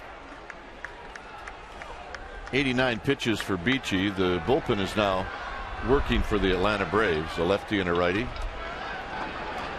Asensio and Sherrill. Sherrill, the lefty. Rowan slowly hit. Charging is Chipper Jones. He's got time.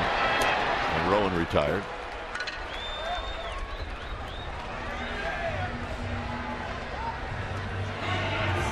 So Rowan hitless in this series. He's now 0 for 9. And here's Sanchez.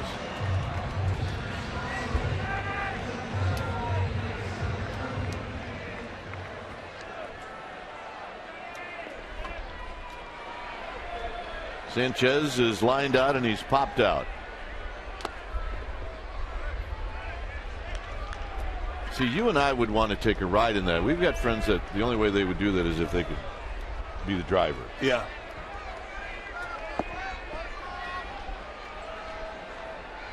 But it does look like fun. It does look like fun. Foul back. 1 ball and 1 strike.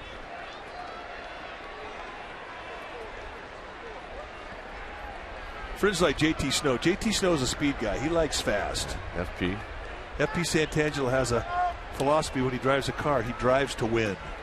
He could be going to the store for milk. He drives to win.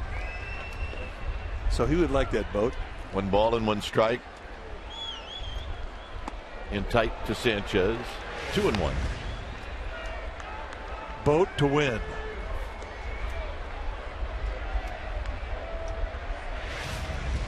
Appropriately named. Chipper Jones, and neither umpire called it.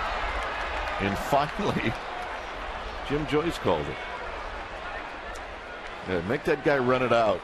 I mean, until it gets to third base, it is the plate umpire's call. But Jim Joyce, the third base umpire, was looking at Ron Copa, the plate umpire, and they were both looking at each other. And nobody was doing anything. And finally, Jim Joyce gave its foul sign.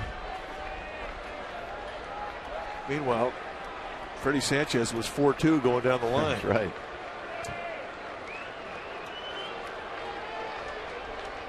Would that tick you off as a hitter? It would tick you off. Here's the 2-2 pitch. Slowly hit. This one's fair. And Chipper Jones with another play. Well, continue your Cinco de Mayo celebration at AT&T Park on Friday, May 6th with this special event ticket offer. Package includes a pregame fiesta in Seals Plaza and a Gigantes themed poncho, only available with this special offer. For tickets, call 415-972-2298 or visit sfgiants.com/special events. Off with a double in the 4th. It was a 2-out double off of archway number 4. And here he takes a curveball for a strike.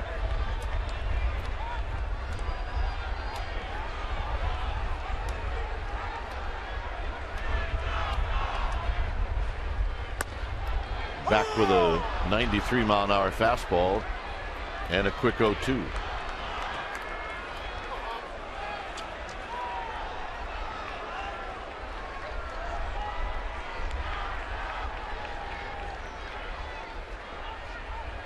Very high, 1-2. Next pitch will be 99 for Brandon Beachy. He's been very impressive today. And Huff out swinging to end the inning. 7 strikeouts for Beachy. He will probably be pinch hit for 7th inning coming up.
All right, let's check out our Toyota game summary brought to you by your local Toyota dealer.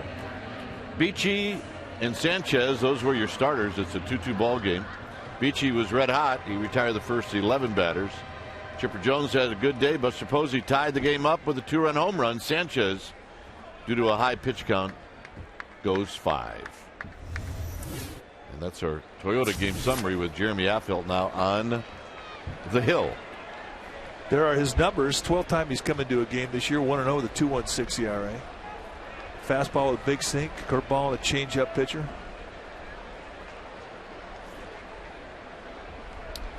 Facing Nate McLaughlin, a big breaking ball for a strike. That's the pitch that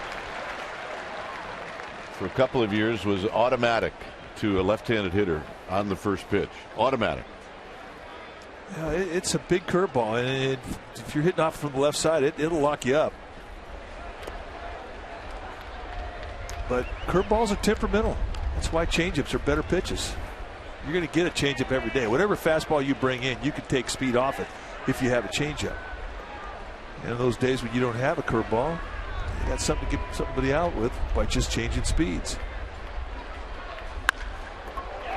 Back up the middle, Sanchez, a nice play moving to his right and coming in. All right, one more time with Amy G. All right, gentlemen. Well, more than 1 million people have logged on to see the dynamite lip-syncing video featuring Brian Wilson, Cody Ross, and 16-year-old Keenan Cahill. The video is the brainchild of the San Francisco Giants. They've joined forces with Keenan Cahill, a 16-year-old with a rare genetic disorder. They're holding a fundraiser for Keenan and Cody Ross to benefit the things that are dear and near to their heart on May 25th. You can go online to SF Giants right now and buy tickets May 25th to help out the fundraising effort. Gentlemen? All right, good cause. Lots of fun. It is fun, and if you haven't seen it, go onto YouTube and just type in Brian Wilson, Cody Ross, and you'll get it. And Lucille does a great job in it. Go to sfgiants.com. It's there as well. In fact, that's where your first stop should be. Yeah, that's right.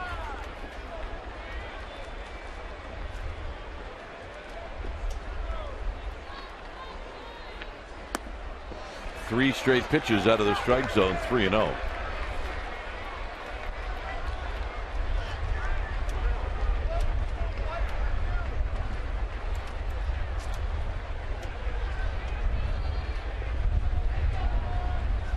And a strike, 3-1.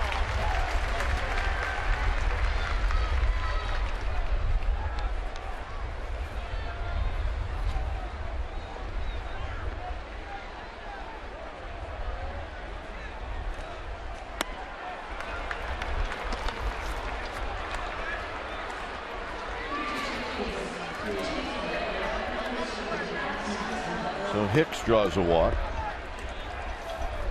Yeah, every Giants pitcher who's come in has been bit by the walk bug.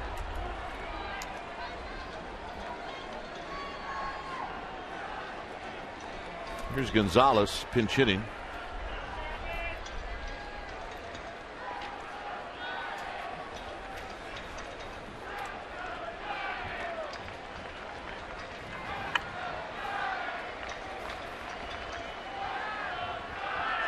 First pitch strike at its 0-1. That's some pain. It's amazing. There's some guys that come up in the batter's box, you have no problem throwing strikes to. I mean, I'm talking quality strikes, corner knee highs. But then there's other guys that you couldn't put one at the belt across the middle of the plate if your life depended on it. And you can't explain it.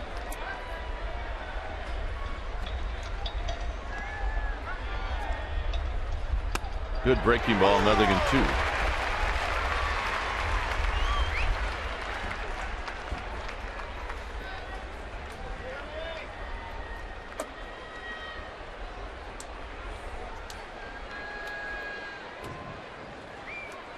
A 2-2 ball game. It's been that way since Buster Posey homered in the 4th.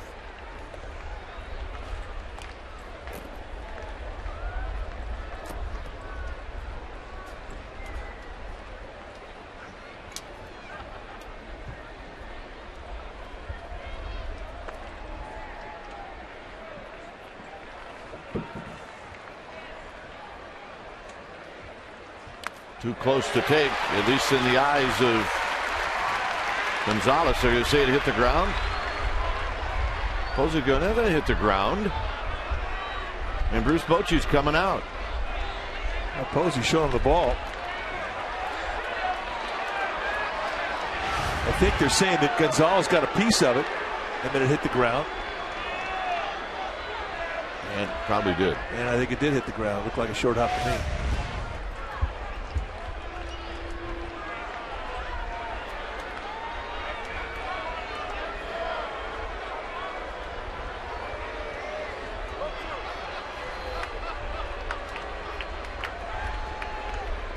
So it remains 0-2 to Alex Gonzalez.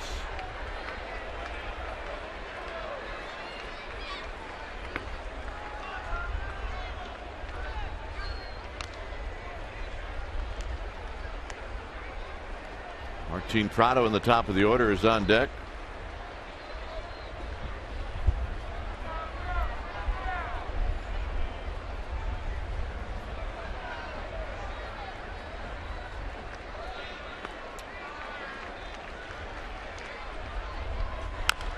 Foul, and it stays 0-2.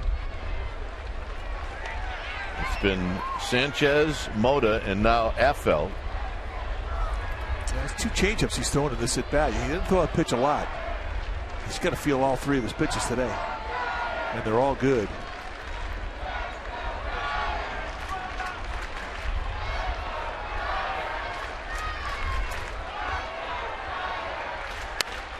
That'll be foul down the right field line as Gonzalez poked at it, and I suppose he's going to go out and have a word with his lefty.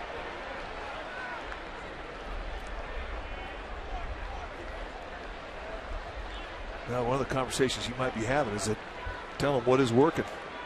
Everything's working. And this guy's a wild swinger, and he will expand in 2 strike counts. We could bounce a couple here. Don't worry. You throw him, I'll block him.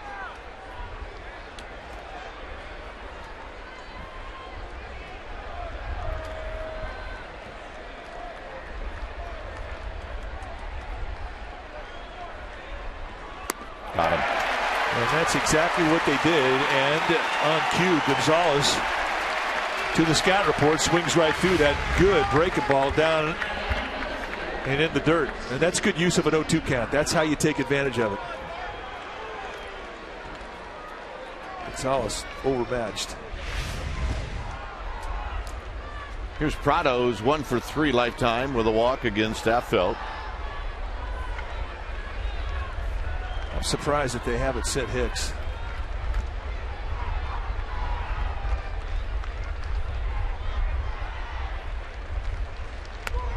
High and away, 1-0.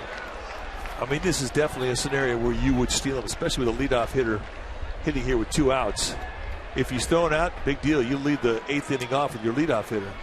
If he's successful, then you've got a runner in score position.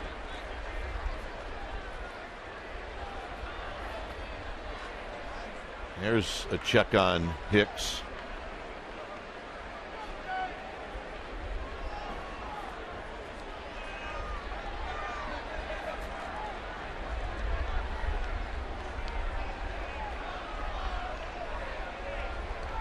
One and 0 to Martin Prado. 2-0.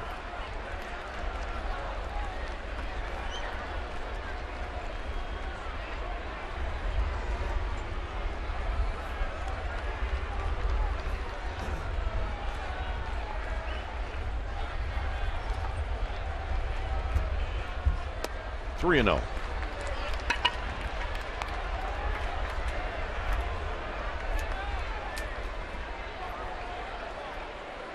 A walk here would put Brandon Hicks in scoring position. Jason Hayward, you saw him on deck.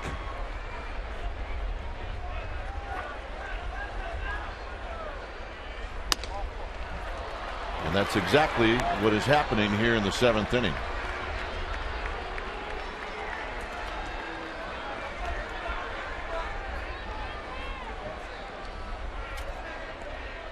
Well, it'll definitely make a pitching coach put his hands on his hips. You can see the look by Bruce Bochy as if to say, what the heck is going on? Those are 4 easy takes. And the base on ball, which has plagued the Giants in this series, has continued today. That was the 6th free pass. The Giants had issued 9 in the previous 2 games against the Braves, just giving up 1 walk in the entire series. So 15 walks by the Giants. The Braves give up 1, and that's a big difference. Hayward has had 1 lifetime at bat against Affelt, and it left the park. See if he starts him off with that big breaking ball. He does not, and it's down low, 1-0. And you got Chipper Jones on deck.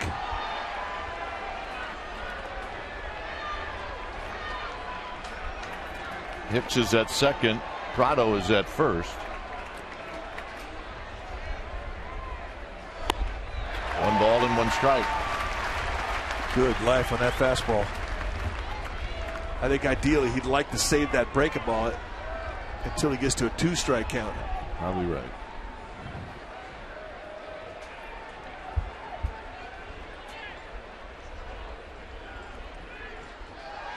There it is. And then again, maybe he'll throw it in a 1-1 count, and you saw the buckle from Hayward. And it just jackknifes him. Look out.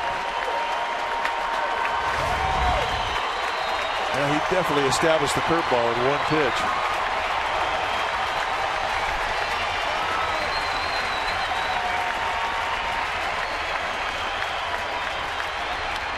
Oh, and he just got a piece of it as he threw another good one.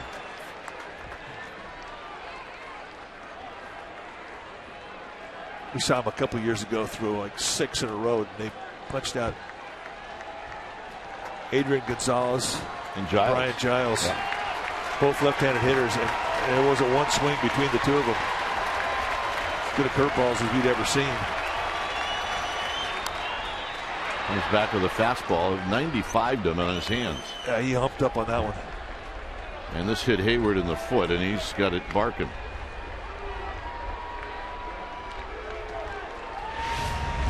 '24th pitch of the inning coming up for Jeremy Affelt. So he's got him on the toe.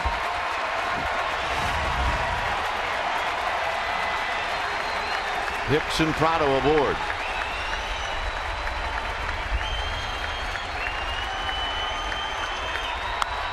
High and deep into right center field. Ross on the move. It is gone. Hayward with a 3-run home run. He's had 2 at-bats lifetime against Affelt, and they've both left the park. And it was the curveball. The 3rd time he saw it, he at bat, he said goodbye to it. Had a little hang time at the belt, and he had backspin, and the big man shows you just what kind of strength he has. hit one to this part of the yard on a day like today. That's impressive.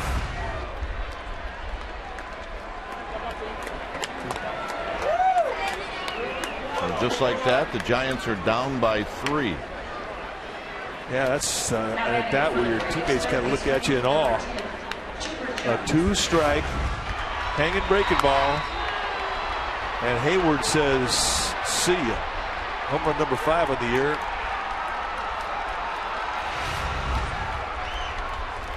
Chipper Jones takes it low and in, 1-0. But it was the base on balls that set it up.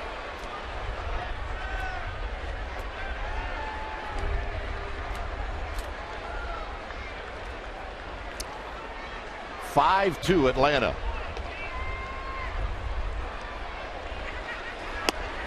Low to Chipper Jones.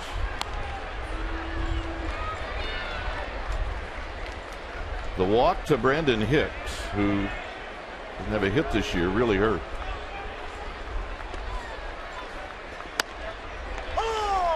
Two balls and a strike to Chipper Jones.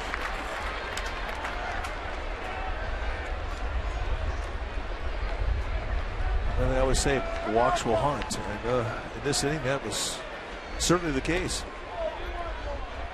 Well, you mentioned 6 walks, 3 have scored.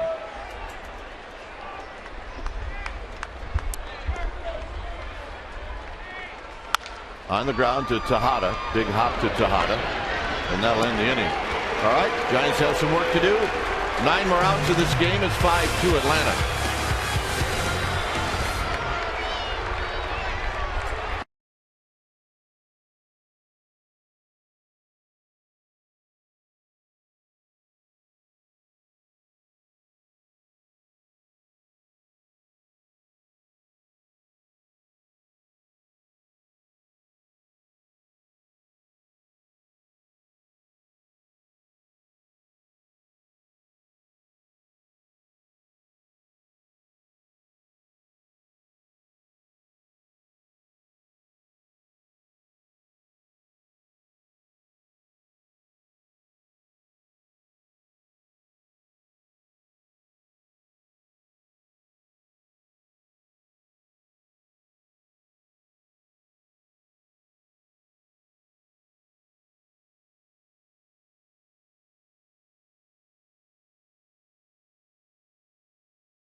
It's a 5-2 lead now for the Atlanta Braves. Well, Buster Posey's leading off. He's our freeze cam, our Coors Light freeze cam. We go back into the 4th inning in a 2-0 ball game with 1 on, 2 outs, and he hits a high fastball off Brandon Beachy, and it would go out of the ballpark for home run number 4. And that's our Coors Light freeze cam, brought to you by Frost Brewed Coors Light, the world's most refreshing beer.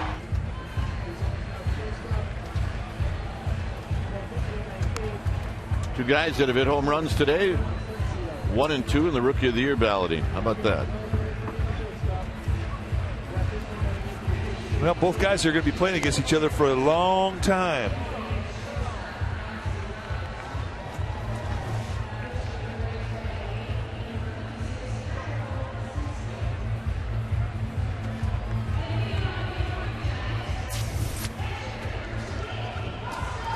We have a new pitcher and a new shortstop into the ball game. Asensio is in.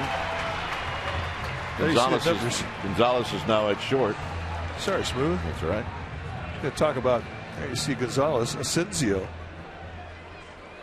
Got really one of the better changeups in the Braves organization. Fastball will go low to mid-90s with a slider, but a great changeup.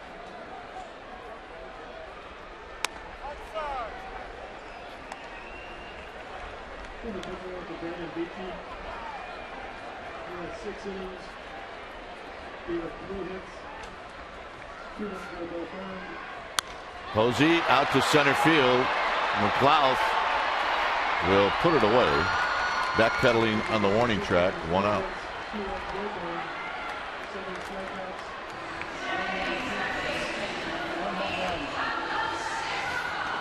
Here's Sandoval.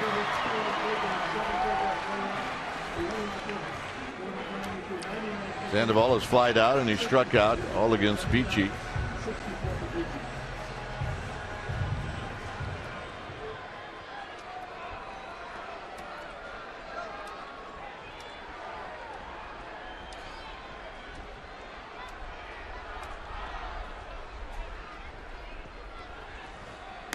First pitch strike, and it's 0-1.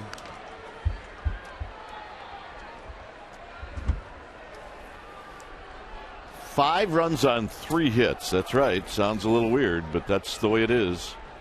5 runs on 3 hits for the Braves. Sandoval out of play. It's 0-2. Well, it's frustrating. You know, it's kind of the theme this year. Giants came into this ballgame 10-10. And in those 10 losses, the majority of those losses, they left the ballpark thinking they beat themselves with their glove or with walks. And they're behind today. Slowly hit, and that'll kick foul. And as you pointed out, 6 walks in today's ballgame. 3 of those have scored. And the old saying in baseball, walks will haunt, is definitely true. They have haunted the Giants today. Lincecum walked 6 yesterday.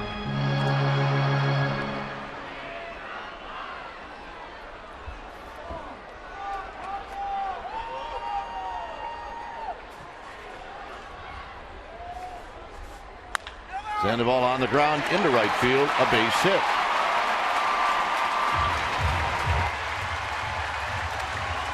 Well, the Stanley Cup playoffs continue. Sharks Kings game 6. You'll see it live from Staples Center Monday at 7 p.m. Pregame live starts at 6:30 p.m. And you'll see it on Comcast Sportsnet California. And all of us in the Giants organization wish the Sharks the best of luck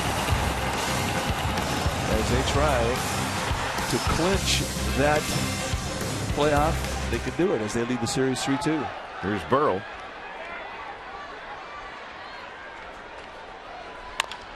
Slowly hit the third. Jones is going to let it go, and it's going to be an infield hit. Well, Burrow had 3 hits yesterday. Today it's 2 hits. He hasn't had many where they're swinging bunts. But when you're coming out of a funk and you've gone through a period where you've hit the ball hard and you've had nothing to show for it, you do not apologize for these. Swing and bunt, and Chipper Jones had no chance.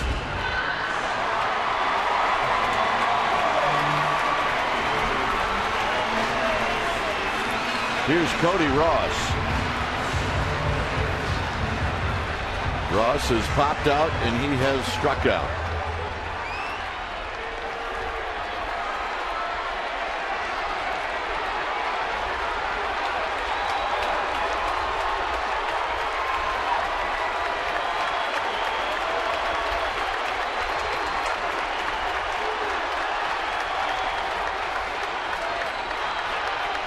First pitch to Ross. Swinging a shot into left field, a base hit. Sandoval will be held, and the bases are loaded for Tejada. Cody Ross not waiting around. First strike he saw. Sends a missile into left field. A challenge, get it in fastball, and he says, That's what I'm looking for.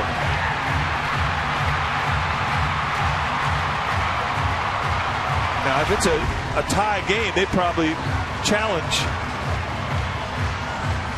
PRADO. But down 3 runs, you play it more conservatively. Roger McDowell, the Braves pitching coach, is out. And Miguel Tejada is the hitter, who has done well in his career with the bases loaded.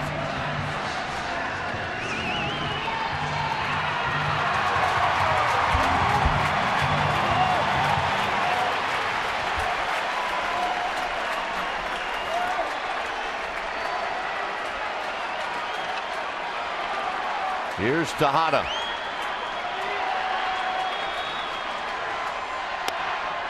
One ball and no strikes.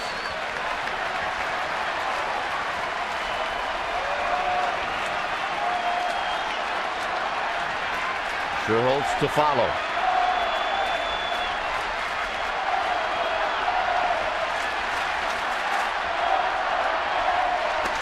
Two and 0.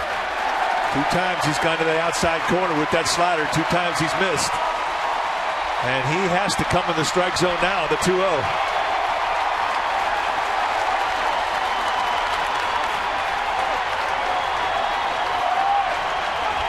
Let's see where Ross sets up behind the dish. It's 2-0.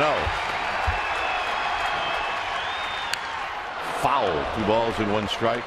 91-mile-an-hour challenge. They set that glove in the outside corner. It came to the inside part of the plate. And that's one Miguel Tejada once again. That's his happy zone.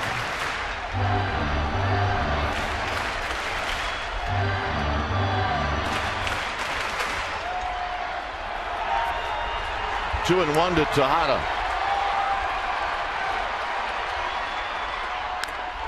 2 and 2. The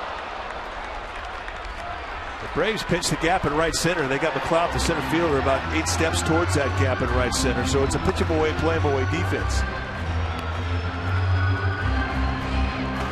Scott Linebrink getting greased up. Veteran reliever.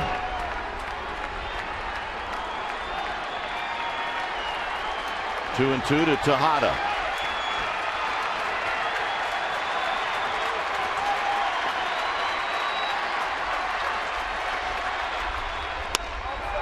And now full count. All right, strap it on. Hey, you like drama? Come to the right place. David Ross going to go out there and talk to his young right-hander.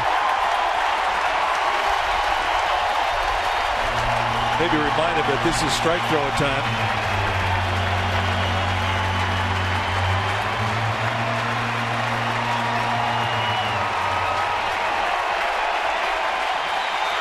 Three and 2.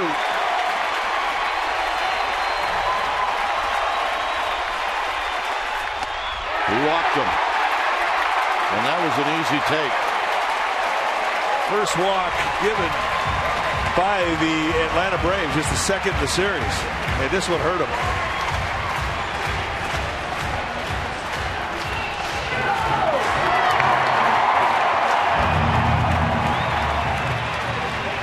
They just got the okay. Scott Linebrink's ready.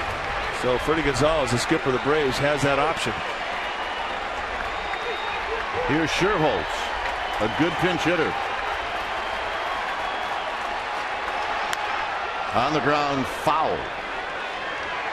He did not challenge him with a fastball. It's no balls and 1 strike. Burrow, Ross, and Tejada are your base runners from third to first.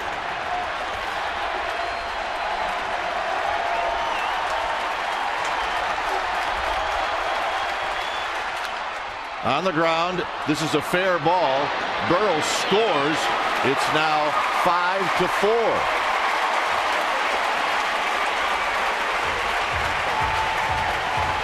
An RBI for Sherholtz gets the Giants within 1. And now Rowan's got a shot, not just to tie the game, but to give the Giants the lead. And he is due in this series.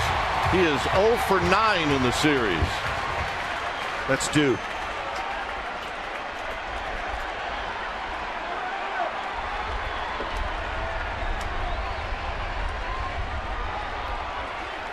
So here's Rowan with first base open.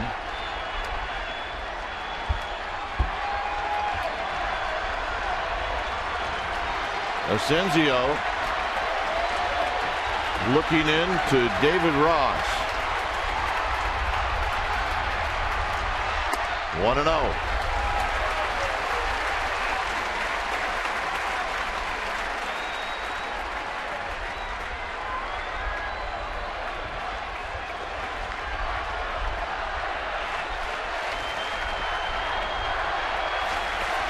Ross at third, Tejada at second.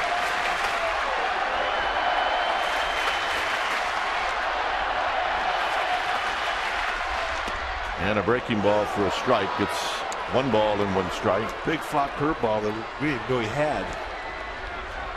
Certainly not anything that Aaron Rowan's going to be looking for in a 1-0 count.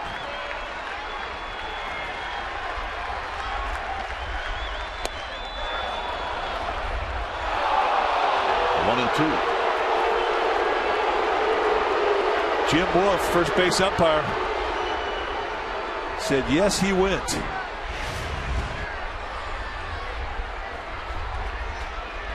And, hard to tell from center field. Indeed it is. 1 and 2.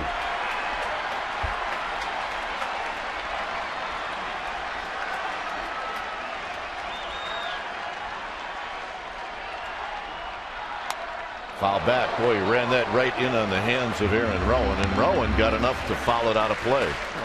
He did well just to fight that one off. That was perfect location with the fastball above the hands and movement running in towards him. Full house, waiting, wanting one more hit to put their team ahead.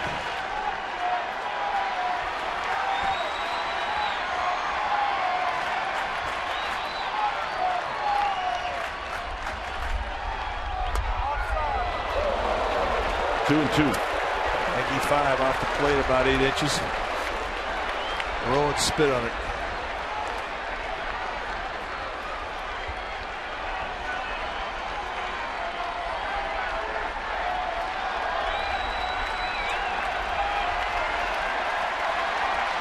Asensio at the belt. Rowan skies one to left. Hit very well. This one is off the wall. 2 runs are going to score. The Giants take the lead. What a beautiful at bat from Aaron Rowan. Oh, indeed. He fought off some fuzz and he got a 2-strike hanging breaking ball. And you said he was due, partner. That's got to feel pretty good. And we're going to make it our Ford right choice as Aaron Rowan has lit this place up.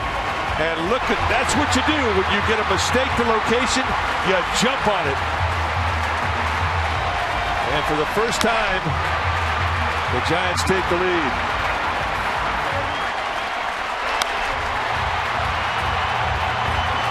One more look at our Ford right choice. And look at Jeremy Affeldt as he got picked up big time by Aaron Rowan.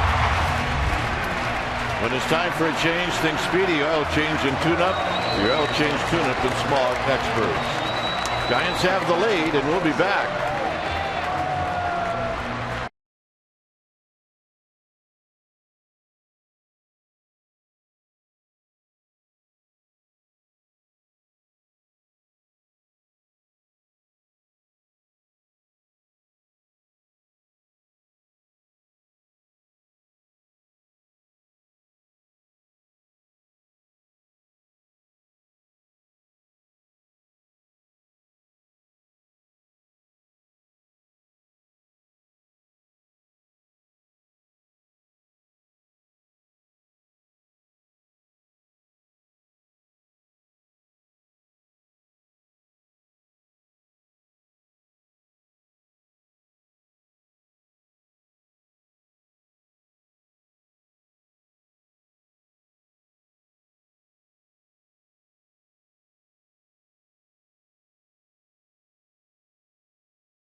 The Giants the lead, and here's Freddie Sanchez facing Scott Linebrink.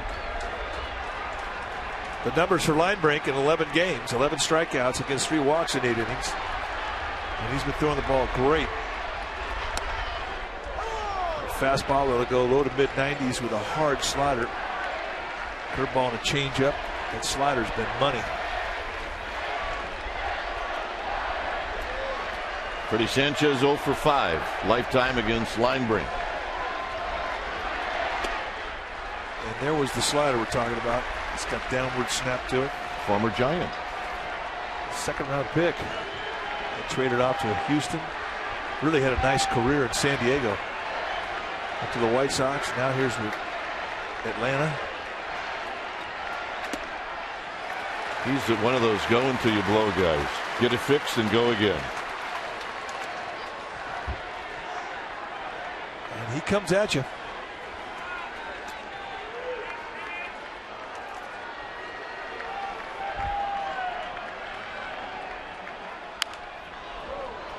When we first saw him come out of the Giants minor league system, he had one of the biggest crossovers I've ever seen. Yeah. Really. I remember you saying, you know what? It's just a matter of time.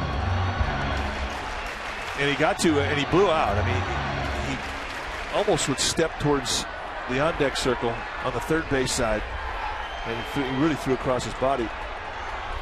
But to his credit, I mean, he changed. Sanchez out to right field, and Hayward will put it away. Giants score 4 times, and you think this crowd didn't love it? Watch this. That's on Rowan's double. Giants take the lead.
.4 p.m. pregame live will start at 3:30, and you can see it right here on Comcast Sportsnet Bay Area. The first of 3 from that really, really beautiful ballpark in Pittsburgh. Aaron Rowan with the big base hit. He is now flanked by a couple of new guys as Ugla takes a strike. Ross isn't new, but he is now in left. You see Sergio Romo and his numbers. And they're good. 11 strikeouts, 1 walk, just 4 base runners in 7 2/3. He's been dominant.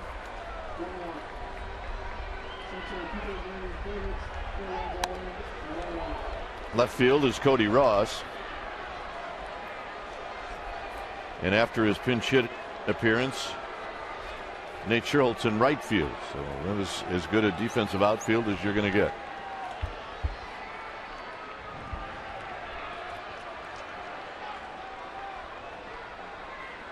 Ugla shoots it foul. It's 1-2. Uggla's got a couple of hits off of Romo lifetime, and one of them a home run. It was a pitch up.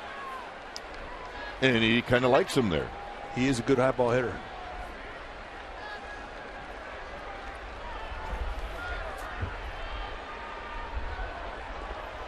Posey set up away, and that's where Romo threw it. It's 2-2. Javier Lopez is in the bullpen.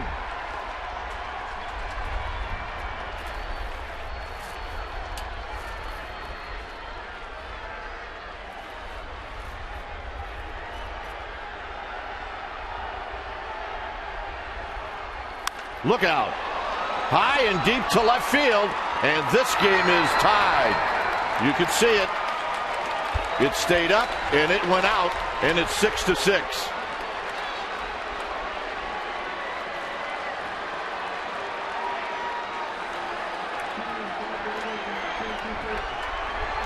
And we talk about Uggla's happy zone being above the belt. Well, this is a flat breaking ball that had some hang time. Boom. And he caught that one right at the sweet time.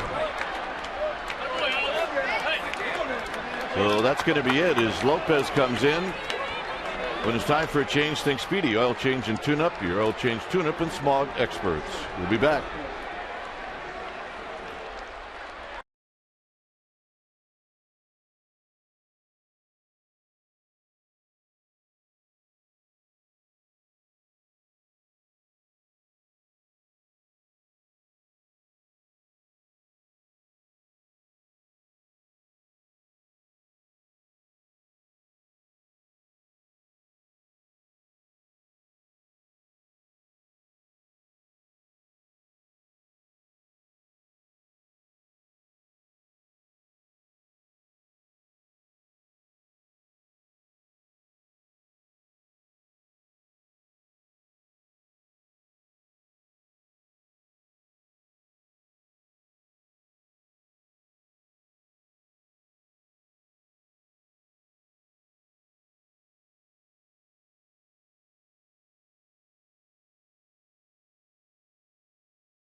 As the bullpen is empty.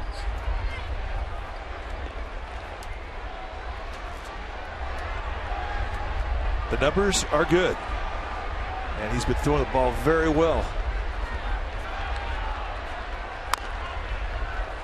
Mechanical problems that he had early in the year are gone. As he starts out Freddie Freeman with a fastball middle in. So you see his day. He's got an 0 for 3 going.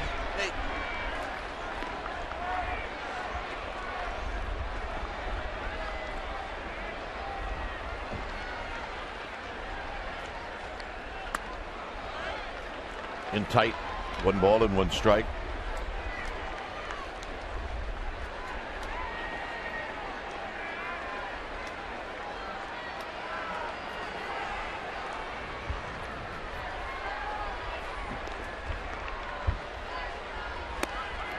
One and 2. Good fastball swept across the plate. Think about Javier Lopez. I mean, he can run it up there at 90 miles per hour. He's got some life in his arm to put velocity on a fastball. So it's harder the higher up he goes. Nubbed to Sandoval. Sandoval's going to throw him out. Nice play. I bet he's had that play hit to him over 1,000 times since spring training by Ron Wotus. Tim Flannery. He worked on his footwork coming in. He worked on the exchange coming in. He worked on watching the ball into his glove. And I'll tell you what, it's remarkable the change in this guy, and he can blow a bubble while he does it too, just to stay in shape. He had a tough time making that play last year. He really did. And that's not a problem anymore. Here's David Ross.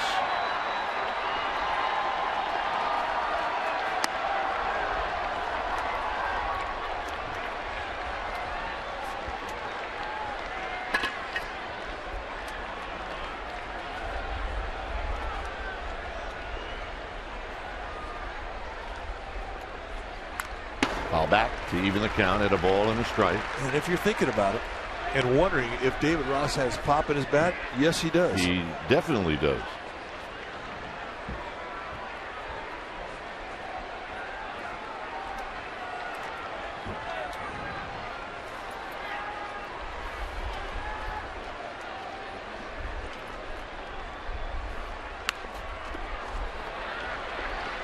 Sneak attack. It's 1-2. Well, I mean, I don't think anybody in the ballpark expected him to do that.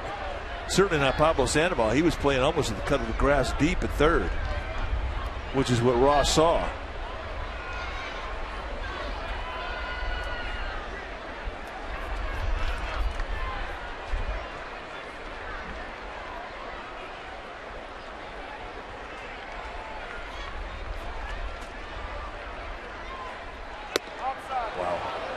He tried to crossfire and he just missed that outside knee-high location. That's the drop-down crossfire is a pitch that you would think is more effective to lefties, but it's just as effective to righties because you're seeing it from a different angle and it can get on you quick. Right back to Lopez. 2 outs.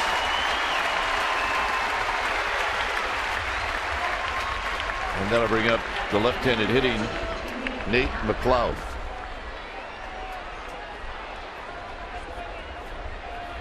Phillies beat the Padres this afternoon 3-1. That was behind Roy Halladay.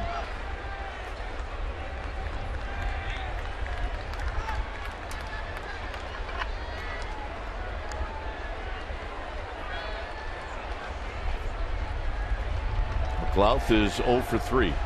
And a strike, and it's 0-1.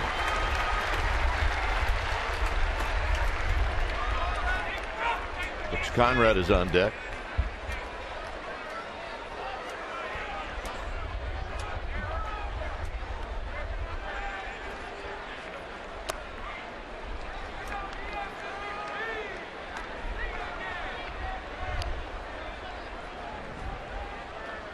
Did you ever try to hit sunglasses? I did not. It was kind of like all this stuff was before my time as a hitter. You couldn't even wear sunglasses on the bench if you were not even in the game. 1-2. If you wore sunglasses on the bench, that meant one thing. You stayed out too late the night before.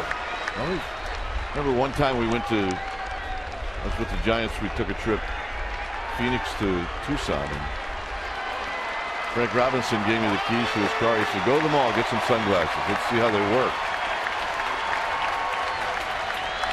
Swing and a miss. And McLeod out on strikes. Lopez settles everything down after the home run by Ugla. The big fellows are coming up. It's Huff, Posey, and Sandoval.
AT&T Park on Friday, May 6th with this special event ticket offer. Package includes a pregame fiesta at Seals Plaza and a Gigantes themed poncho, only available with a special offer. For tickets, go to 415-972-2298 or visit sfgiants.com/special events.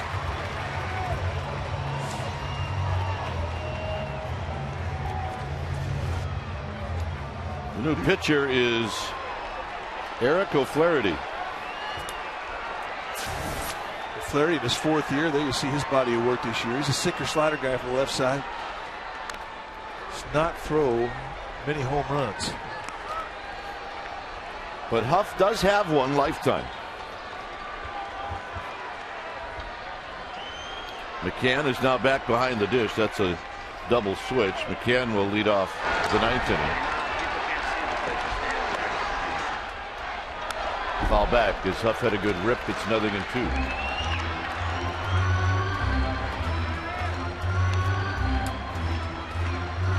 A double for Aubrey Huff in the 4th. On the afternoon, he's 1 for 3.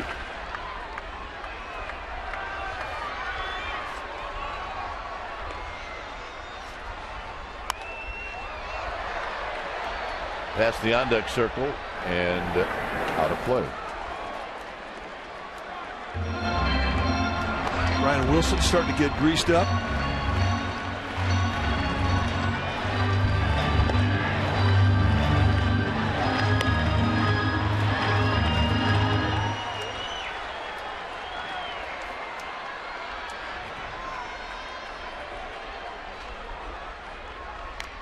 Just got a piece to stay alive. Good hard slider. Located perfectly below the strike zone. Well, the Giants got the right part of the order coming up this inning to make some noise.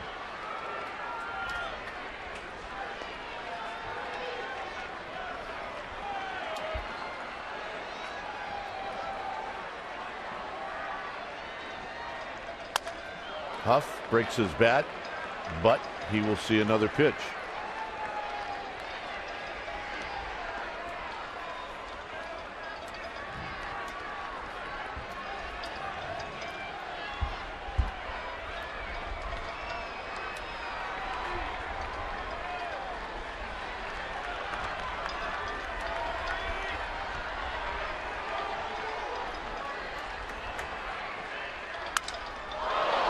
Huff breaks his bat, but he will see another pitch.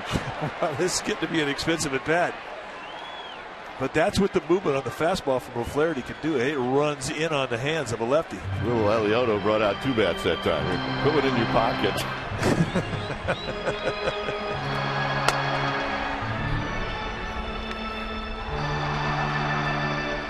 Well, I've played with pitchers that would rather break your bat than strike you out. Remember Woody Freeman? I sure do. This is an at-bat kind of reminds you of some of the at-bats that Benito Santiago used to have. Oh, my goodness. He'd go through a dozen in a game.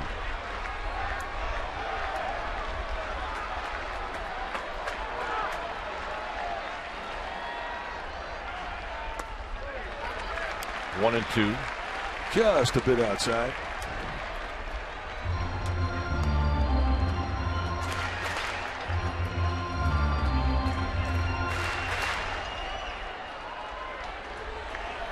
About all the movement that O'Flaherty has is movement that runs down, and he's a knee pounder. Huff stays alive. I mean, he is fighting in this at bat because he has seen nothing but quality sink, quality sliders.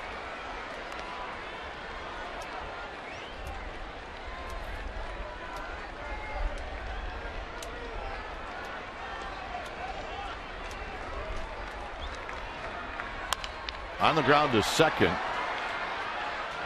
Ugla will throw out Huff. All right, Amy G. Amy, what's up? Well, guys, we saw a nice appearance from reliever Javier Lopez. The top of the 8th, retired all 3 batters he faced. And as you guys get ready to head out on a 10-game road trip, Javier Lopez gets ready to head home on that trip. He grew up just outside of Washington, D.C. He was born in San Juan, Puerto Rico, but grew up in Fairfax County, Virginia. He said his high school baseball coach, 2 older sisters, high school friends, and college friends, he went to University of Virginia, will all be attending the 4-game series. Gentlemen? All right, on the ground to short for Gonzalez, and he will throw out Buster Posey. 2 outs.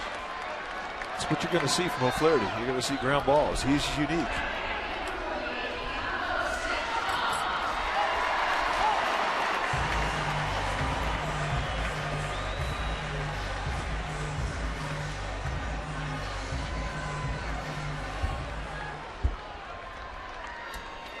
Here's Sandoval. Sandoval 1 for 3.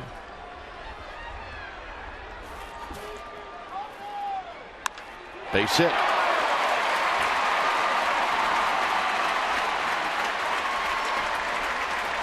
And Mark DeRosa is going to grab a bat.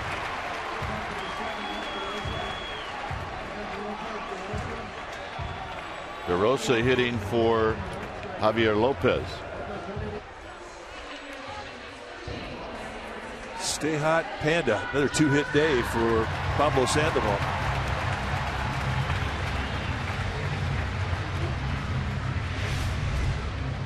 You can take a look at the swing.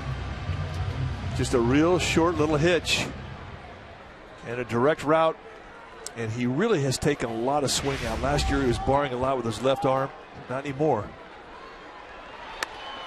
DeRosa takes down low.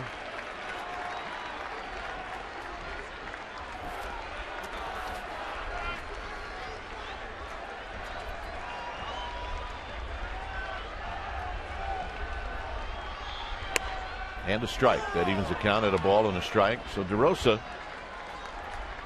hasn't played a whole lot. Probably trying to look at a couple of pitches before he feels a little better at the plate.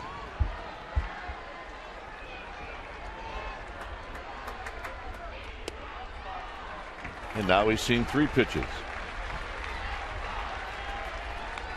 Well, he has a good right field approach, which is, I think, you have to think when you're in that box against O'Flaherty. You've got to think the opposite way.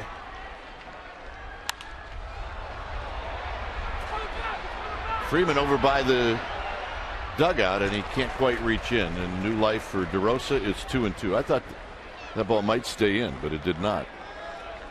Yeah, I agree with you. I just watched the reaction from DeRosa. Talk about a can of corn at Candlestick. Oh, with room to spare. The Giants moved AT&T. They gave up the foul lines that really favored the pitcher. Just 6.2 miles away. 2-2 to DeRosa, and now a throw to first, and Sandoval back.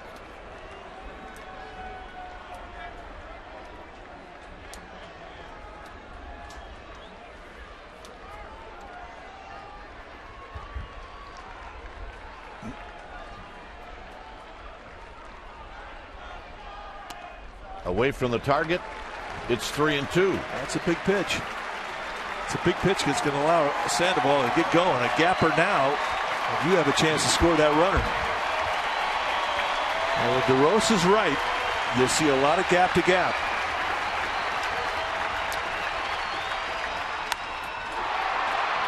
In the air out to Hayward and the center fielder McLeod, and McLeod puts it away. 9th inning coming up.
And we have a new pitcher.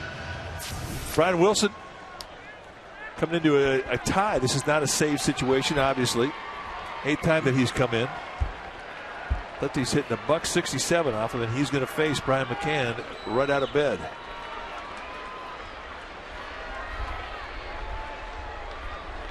McCann is 2 for 5 lifetime against Wilson. Both hits doubles.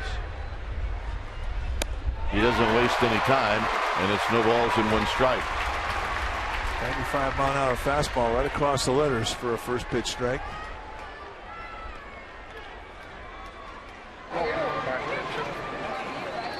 That's right. The beard is alive and well.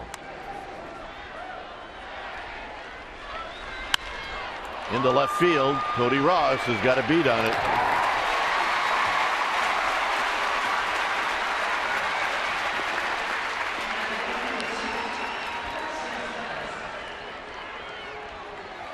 Here's Gonzalez. I don't know about you, but anytime you can get McCann out in a situation like this, let me relax just a little bit. Well, he's one of those guys, the bigger the situation, the better at bat he's going to give you. He's just a quality hitter.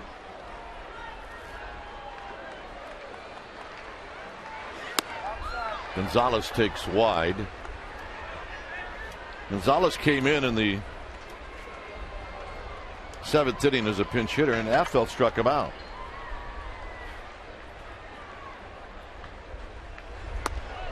And a cutter or hard slider, 1 ball and 1 strike. I think it was a cutter. Either that or it was a backup slider, but you'll see that cutter a lot from this guy, and he's strong enough to throw a lot of them.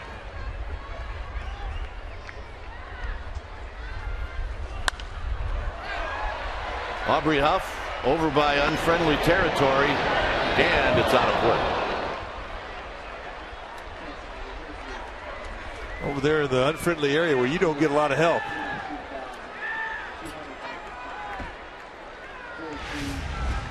You do hear things like, watch out for the wheelbarrow. Mine. No play.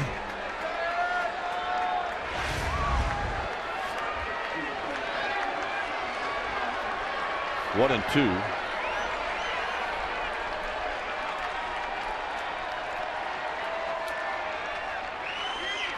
Got him.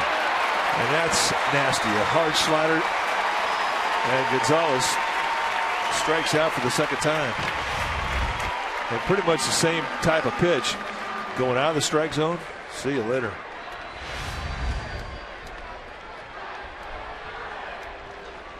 He brings as much presence as I've ever seen any relief pitcher. And I mean, I got a chance to play with a whole ton of good ones.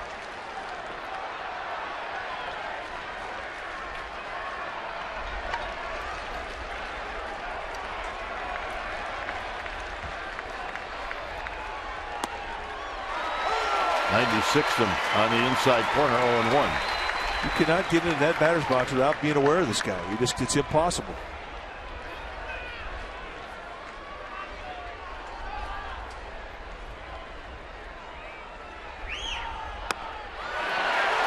.96-mile-an-hour two-seam paint that comes back across the outside corner. And you can go out there with a cutter and crisscross that outside corner. A lot of options for him. And that's one of them. 1 and 2. I like that. Good use of an 0-2 count. He came up with a two-seam fastball, and the first time we saw it was in Los Angeles. He threw it to Jamie Carroll, and it looked like a left-handed slider. And it blew Carroll's mind. It was a strike 3 pitch.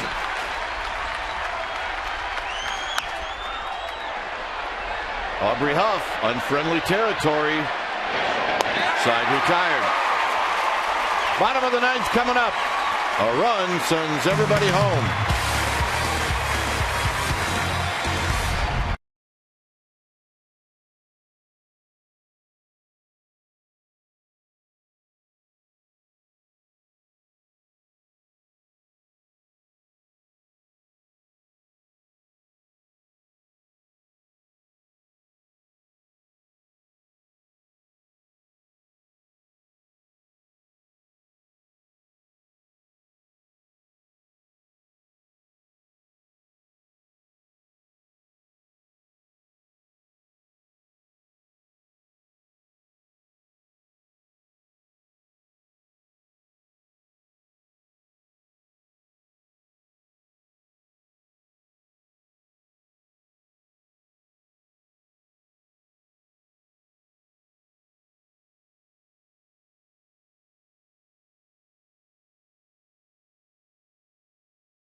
Some of the sights and sounds here at the ballpark on Easter Sunday is Cody Ross stands in.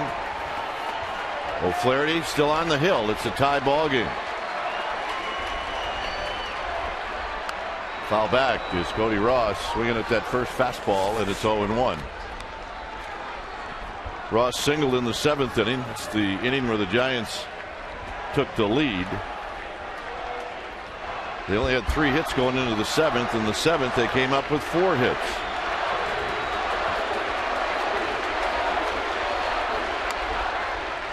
One ball and 1 strike. Tejada and then Sherholtz.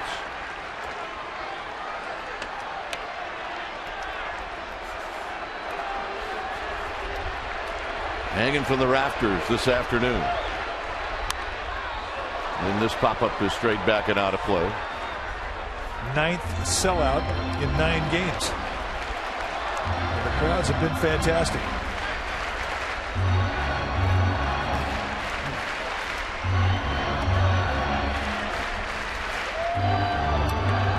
Spirited this afternoon, as you would expect. 1-2 to Ross. Ross skies this one to left. PRADO is going to have room, and he puts it away. Ooh, he just missed it. And that's exactly what's going through his mind as he heads back to the dugout.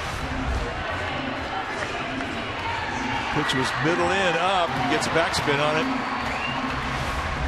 And he knew. Maybe Arizona. Milwaukee. Houston. Cincinnati. The point not here. Here's Tejada.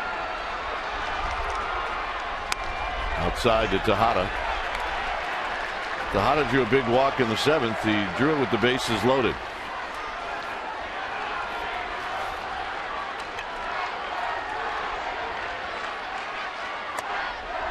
Belt high strike. 1 ball and 1 strike.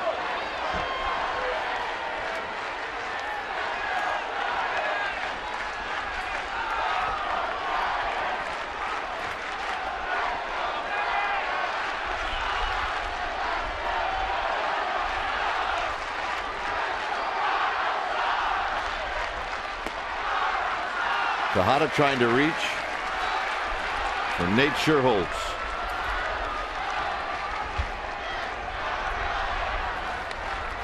And that's kind of the way you have to go out of sinker ball. I mean, you have to take what he gives you. You can't go up there trying to play home run derby with a guy who throws the ball as heavy as O'Flaherty.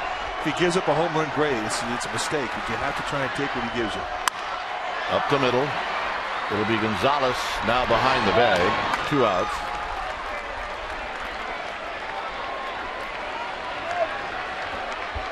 And here's Sherholtz.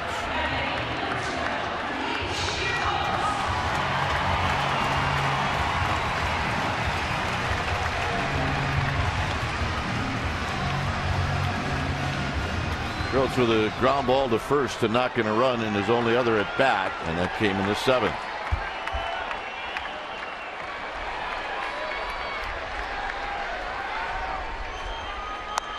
He's always had good luck against lefties. He hangs in there really well.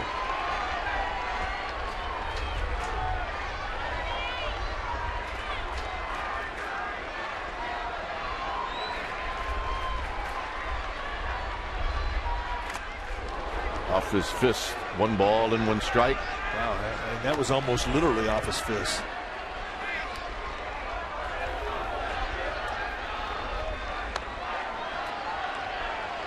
Take a look at just how far up the bat this thing goes. All right, almost a thumb ball. 1-1. And back in there again. It's 1-2.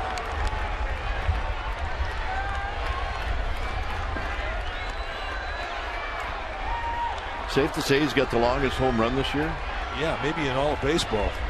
Upper tank shot, Coors Field. So we know he's got power. comes Marco Alioto again.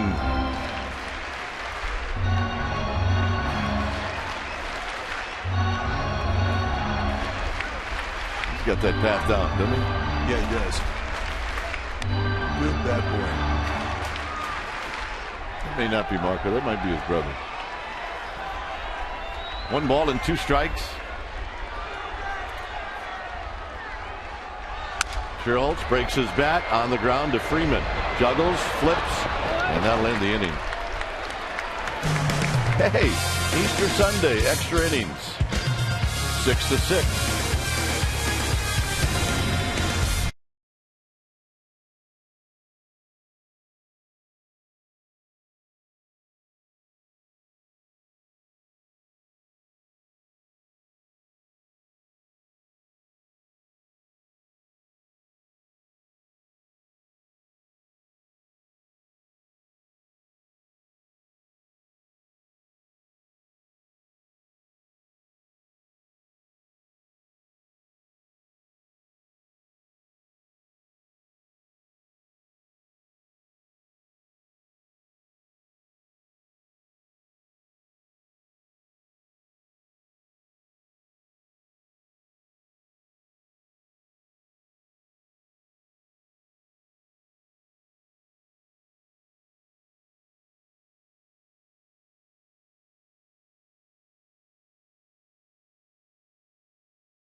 Basketball, they'll say through regulation, it's 6-6. Extra innings in baseball. Hayward is the guy that put this game where it's at. He hit a 3-run home run off of Affeld in the 7th inning. That made it a 5-2 game. Hey, got to break the ball up at the belt. Put some backspin on it, and he showed this whole ballpark that he's got power. You take on that part of the yard, you're a man. And that was the big blast. Wilson facing Hayward. On the ground and on the first pitch. A base hit up the middle. He is not going to want to leave San Francisco. Nope. He has enjoyed his 3 days here in this beautiful city.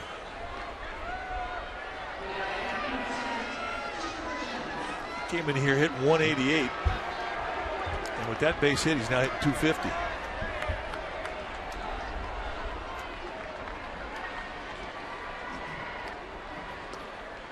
Chipper Jones doubled in his first at bat, was walked twice, and he's bounced out to short.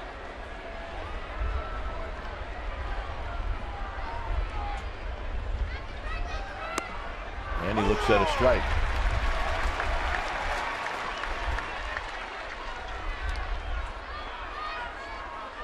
Dangerous hitter from both sides. Centers the field well. Good opposite field power.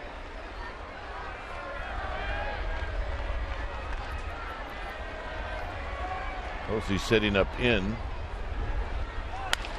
And this is dinked into right field for a base hit. Sherholtz is going to get to it. His throw is going to be late.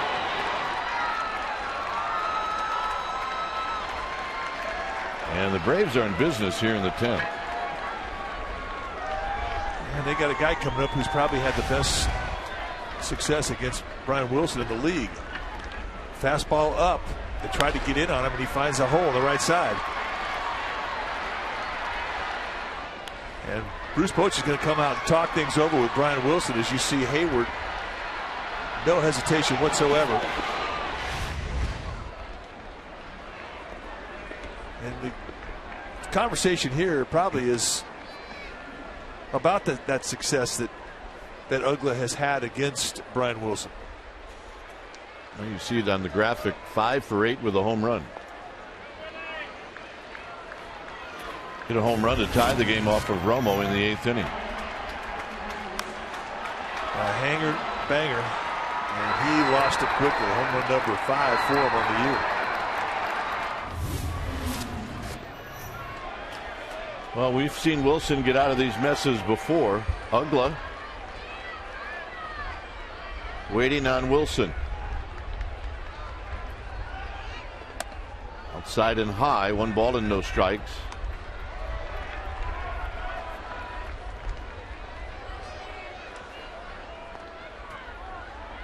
Those big flies by a second baseman since '06. A high number. And it's 1-0 to Ugla. 2-0. And you know what? They have an open base. He's not going to give in to him. You know, and I think you might be right. That may have been the message.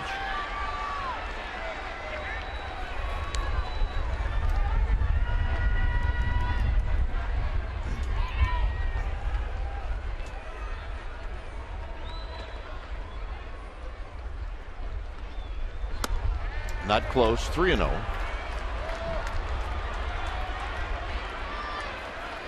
You got Freeman, the lefty, on deck with Runzler in the bullpen.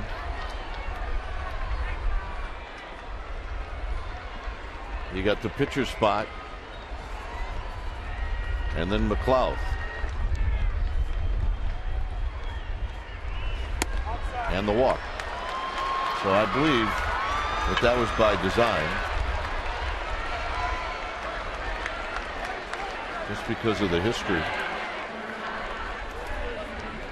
And here's Freeman. Yeah, and why tipped history? You know by the numbers, a 5 for 8. The guy sees you well. Strikeout situation, and really, to a degree, it's easier to pitch with the bases loaded than it is in first and third against a guy that has good success against you. Infield now is in. And a strike on the inside corner. And that's where they're going to work Freddie Freeman right now. Beautiful front door sink at 95. That is a special pitch.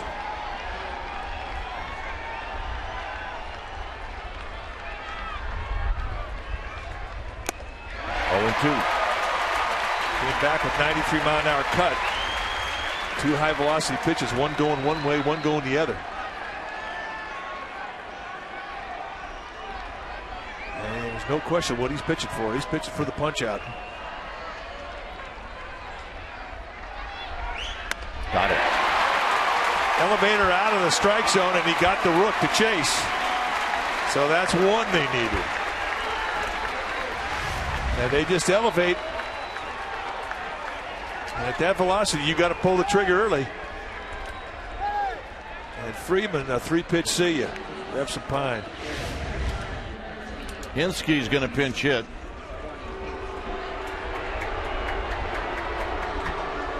But now with 1 out, you can relax the middle infielders. Hinsky hit the big home run off for Romo in Game 3. And the whole stadium shook.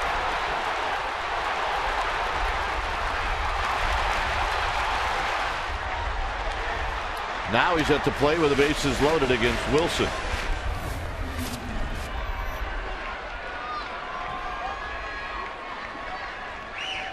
Foul back, and it's 0-1. 97. He's digging deep. That's as much fastball as we've seen him have this year, a 97-mile-an-hour fastball.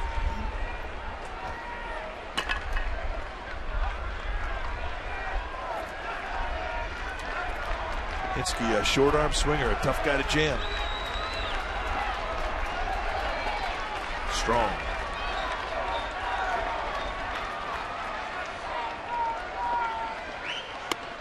Inside.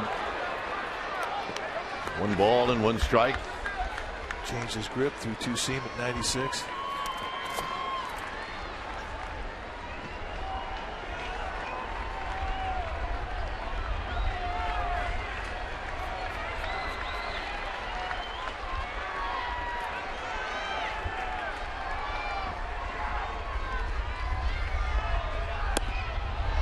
very close to that back foot. It's 2-1.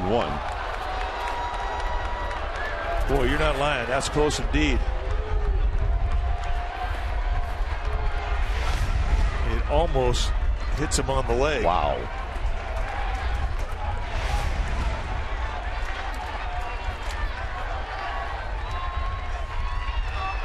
Two and one to Hinske. 2-2.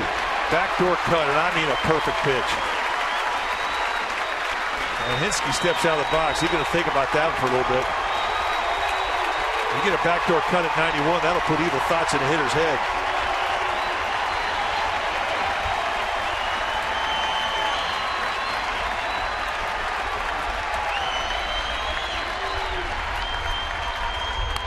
Check swing, foul.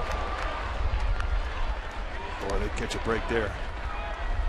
If that gets past Hinske, that's strike 3 on the 2-seam. That movement was coming right back to the strike zone.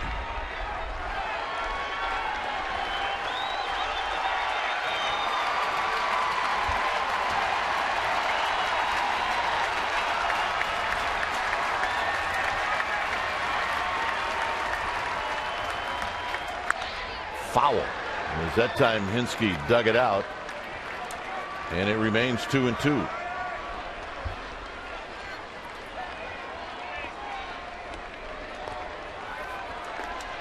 Well, they got Hinske to take that cutter that just hit the outside corner. I think if you see the way Posey sets up, you'll get an idea what they're going to do.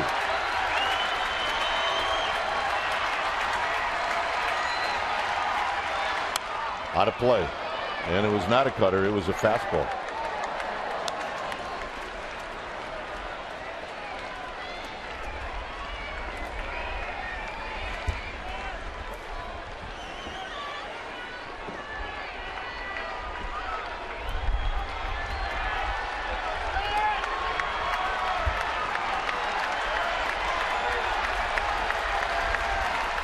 Two balls, two strikes.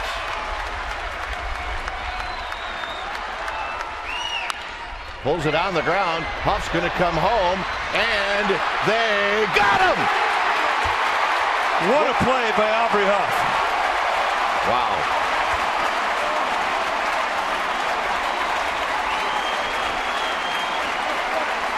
And you could say what a play by Buster Posey as well. A very awkward hop coming to the backhand, and he has to throw across his body. And they just do get the sliding Hayward, and a brilliant stretch from Posey as this thing went wide up the line of third base. There was nothing easy about this play. And look at the stretch from Posey and stay in contact with the bag. And McLeod takes high 1-0. Wow, what a play. Not out of the woods yet.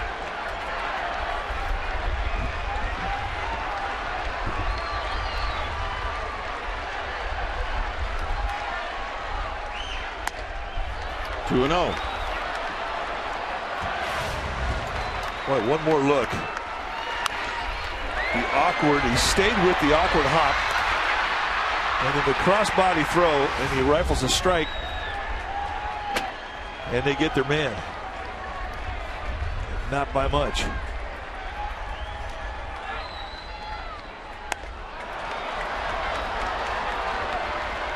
Well, he can go no further. He has to throw a strike.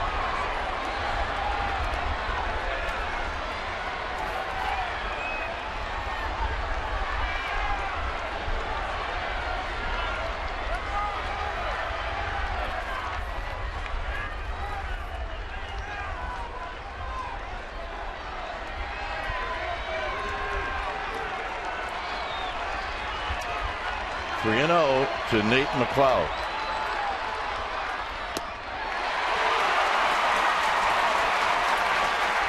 See what the gun said on that one?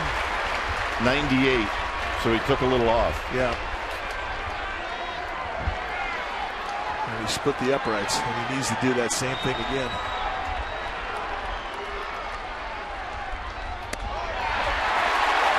.96 with two-seam movement. You can't throw two better pitches.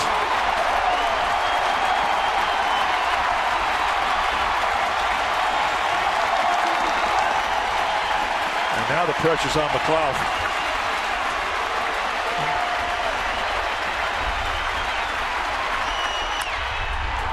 And a base hit up the middle. Jones will score. Right behind Jones is PRADO, and it's a base hit for Nate McLeod, and it's 8-6 Atlanta.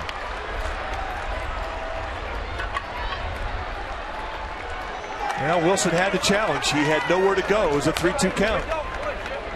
And a nice 2-strike at bat for McLeod to put the Braves ahead. When it's time for a change, think Speedy. Oil change and tune-up. Your oil change, tune-up, and smog experts. We'll be back.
It's 8-6 Atlanta. This is the base hit.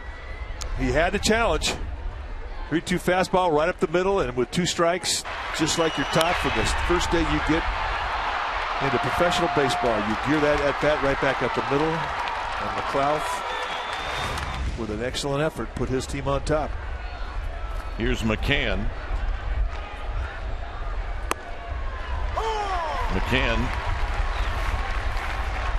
his first at bat came in the 9th inning when he came in on a double switch, and he hit a fly ball to left field.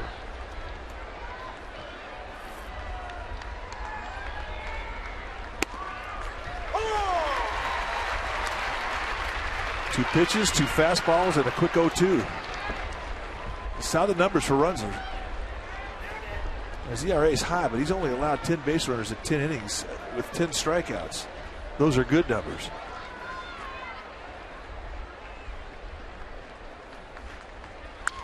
Foul back. 97-mile-an-hour fastball from Runzler.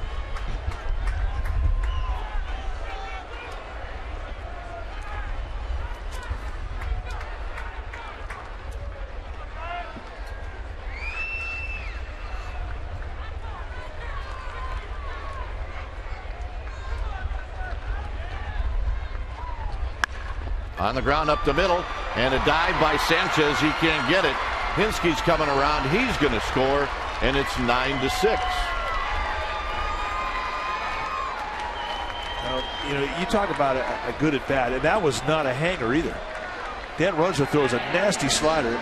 It takes the lower body completely out of the swing, and all McCann does is reach and protect, and it's almost a one-handed swing.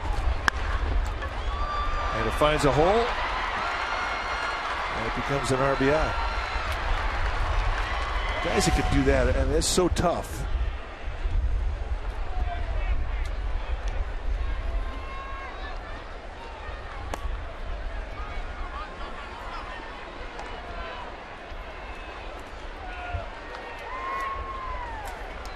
Gonzalez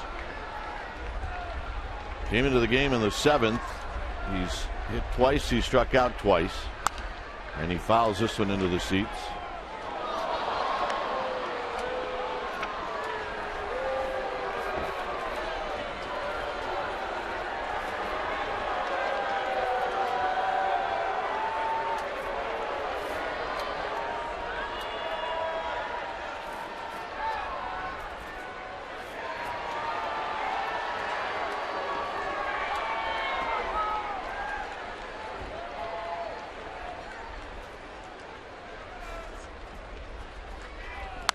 Out of play. It's now 1-2.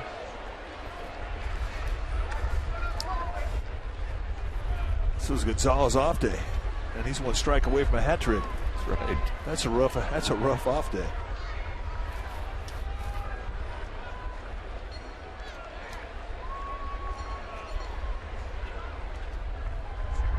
One and 2 to Gonzalez.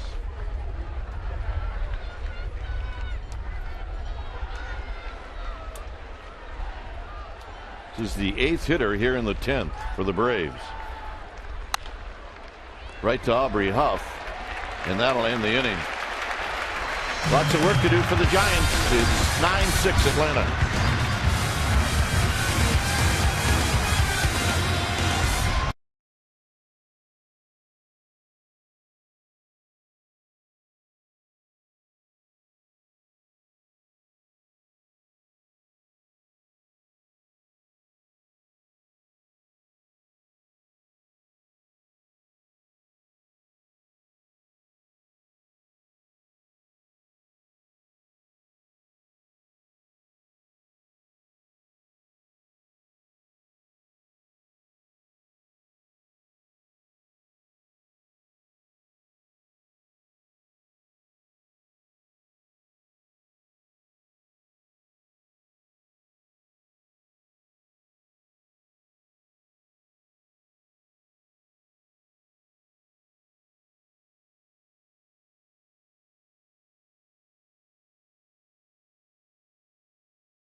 Johnny Venters is the new pitcher. What a reminder to check out Johnny Venters, as he's going to be the closer here. Normally it is Craig Kimbrell, but Johnny Venters is going to be the man today, and his numbers certainly impressive. Just 2 hits allowed in 10 2/3, 10 strikeouts, high velocity sink with a high velocity slider.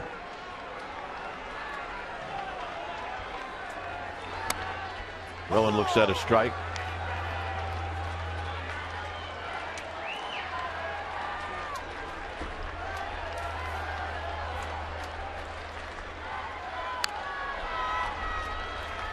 Rowan doubled in a pair of runs in the 7th. He's 1 for 4. A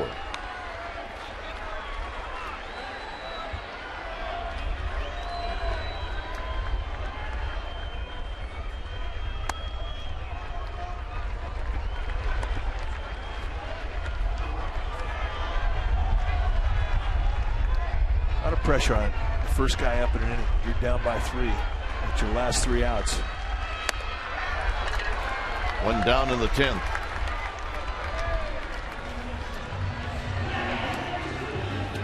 Well, check out Sportsnet Central, the Hyundai Sportsnet Central, hosted by Jim Kozimor. You'll get a report from the Giants clubhouse after this one. Also take a look about the Sharks and Kings as they try to rebound for Game 6.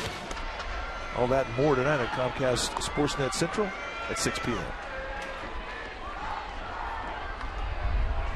Freddie Sanchez 0 for 4, dribbles at foul.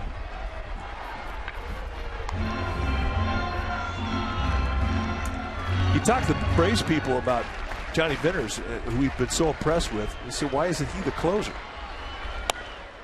And they say, well, Craig Kimbrell really was the guy that was groomed to be a closer ever since he signed his first professional contract. Kimbrell never has had a start, has always been in the bullpen. Because when you see a guy with stuff like Venters, you think, well, is there something wrong? Is there a missing piece why he can't close out that 9th inning? They say no. If they needed him to close, he could do it. 2 down here in the 10th.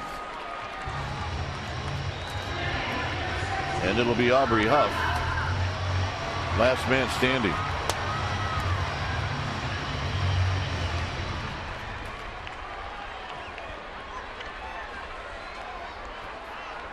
Huff is 1 for 4.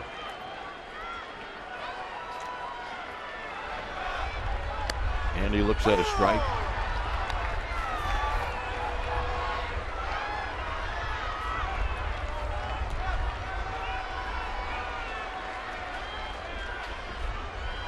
And this will be up the middle. Gonzalez will spin and throw, and it's not in time as it bounced in and out of the glove of Freeman, and Huff will have a base hit.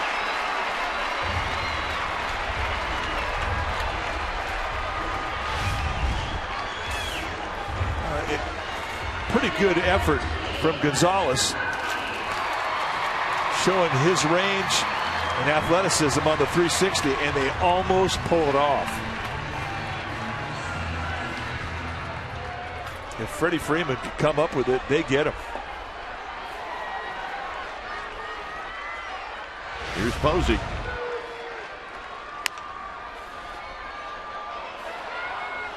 And now somebody calls it foul, and it's no balls and 1 strike. I think it was Tim Flannery who called a foul.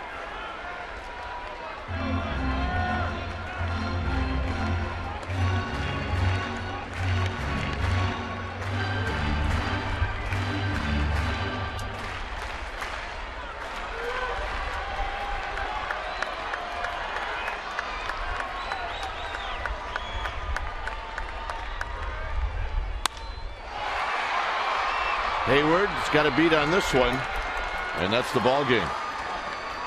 So the Atlanta Braves come into San Francisco in this short 3-game series, and they sweep the Giants. And today they do it in extra innings by scoring 3 times in the top of the 10th inning. And they beat the San Francisco Giants at home.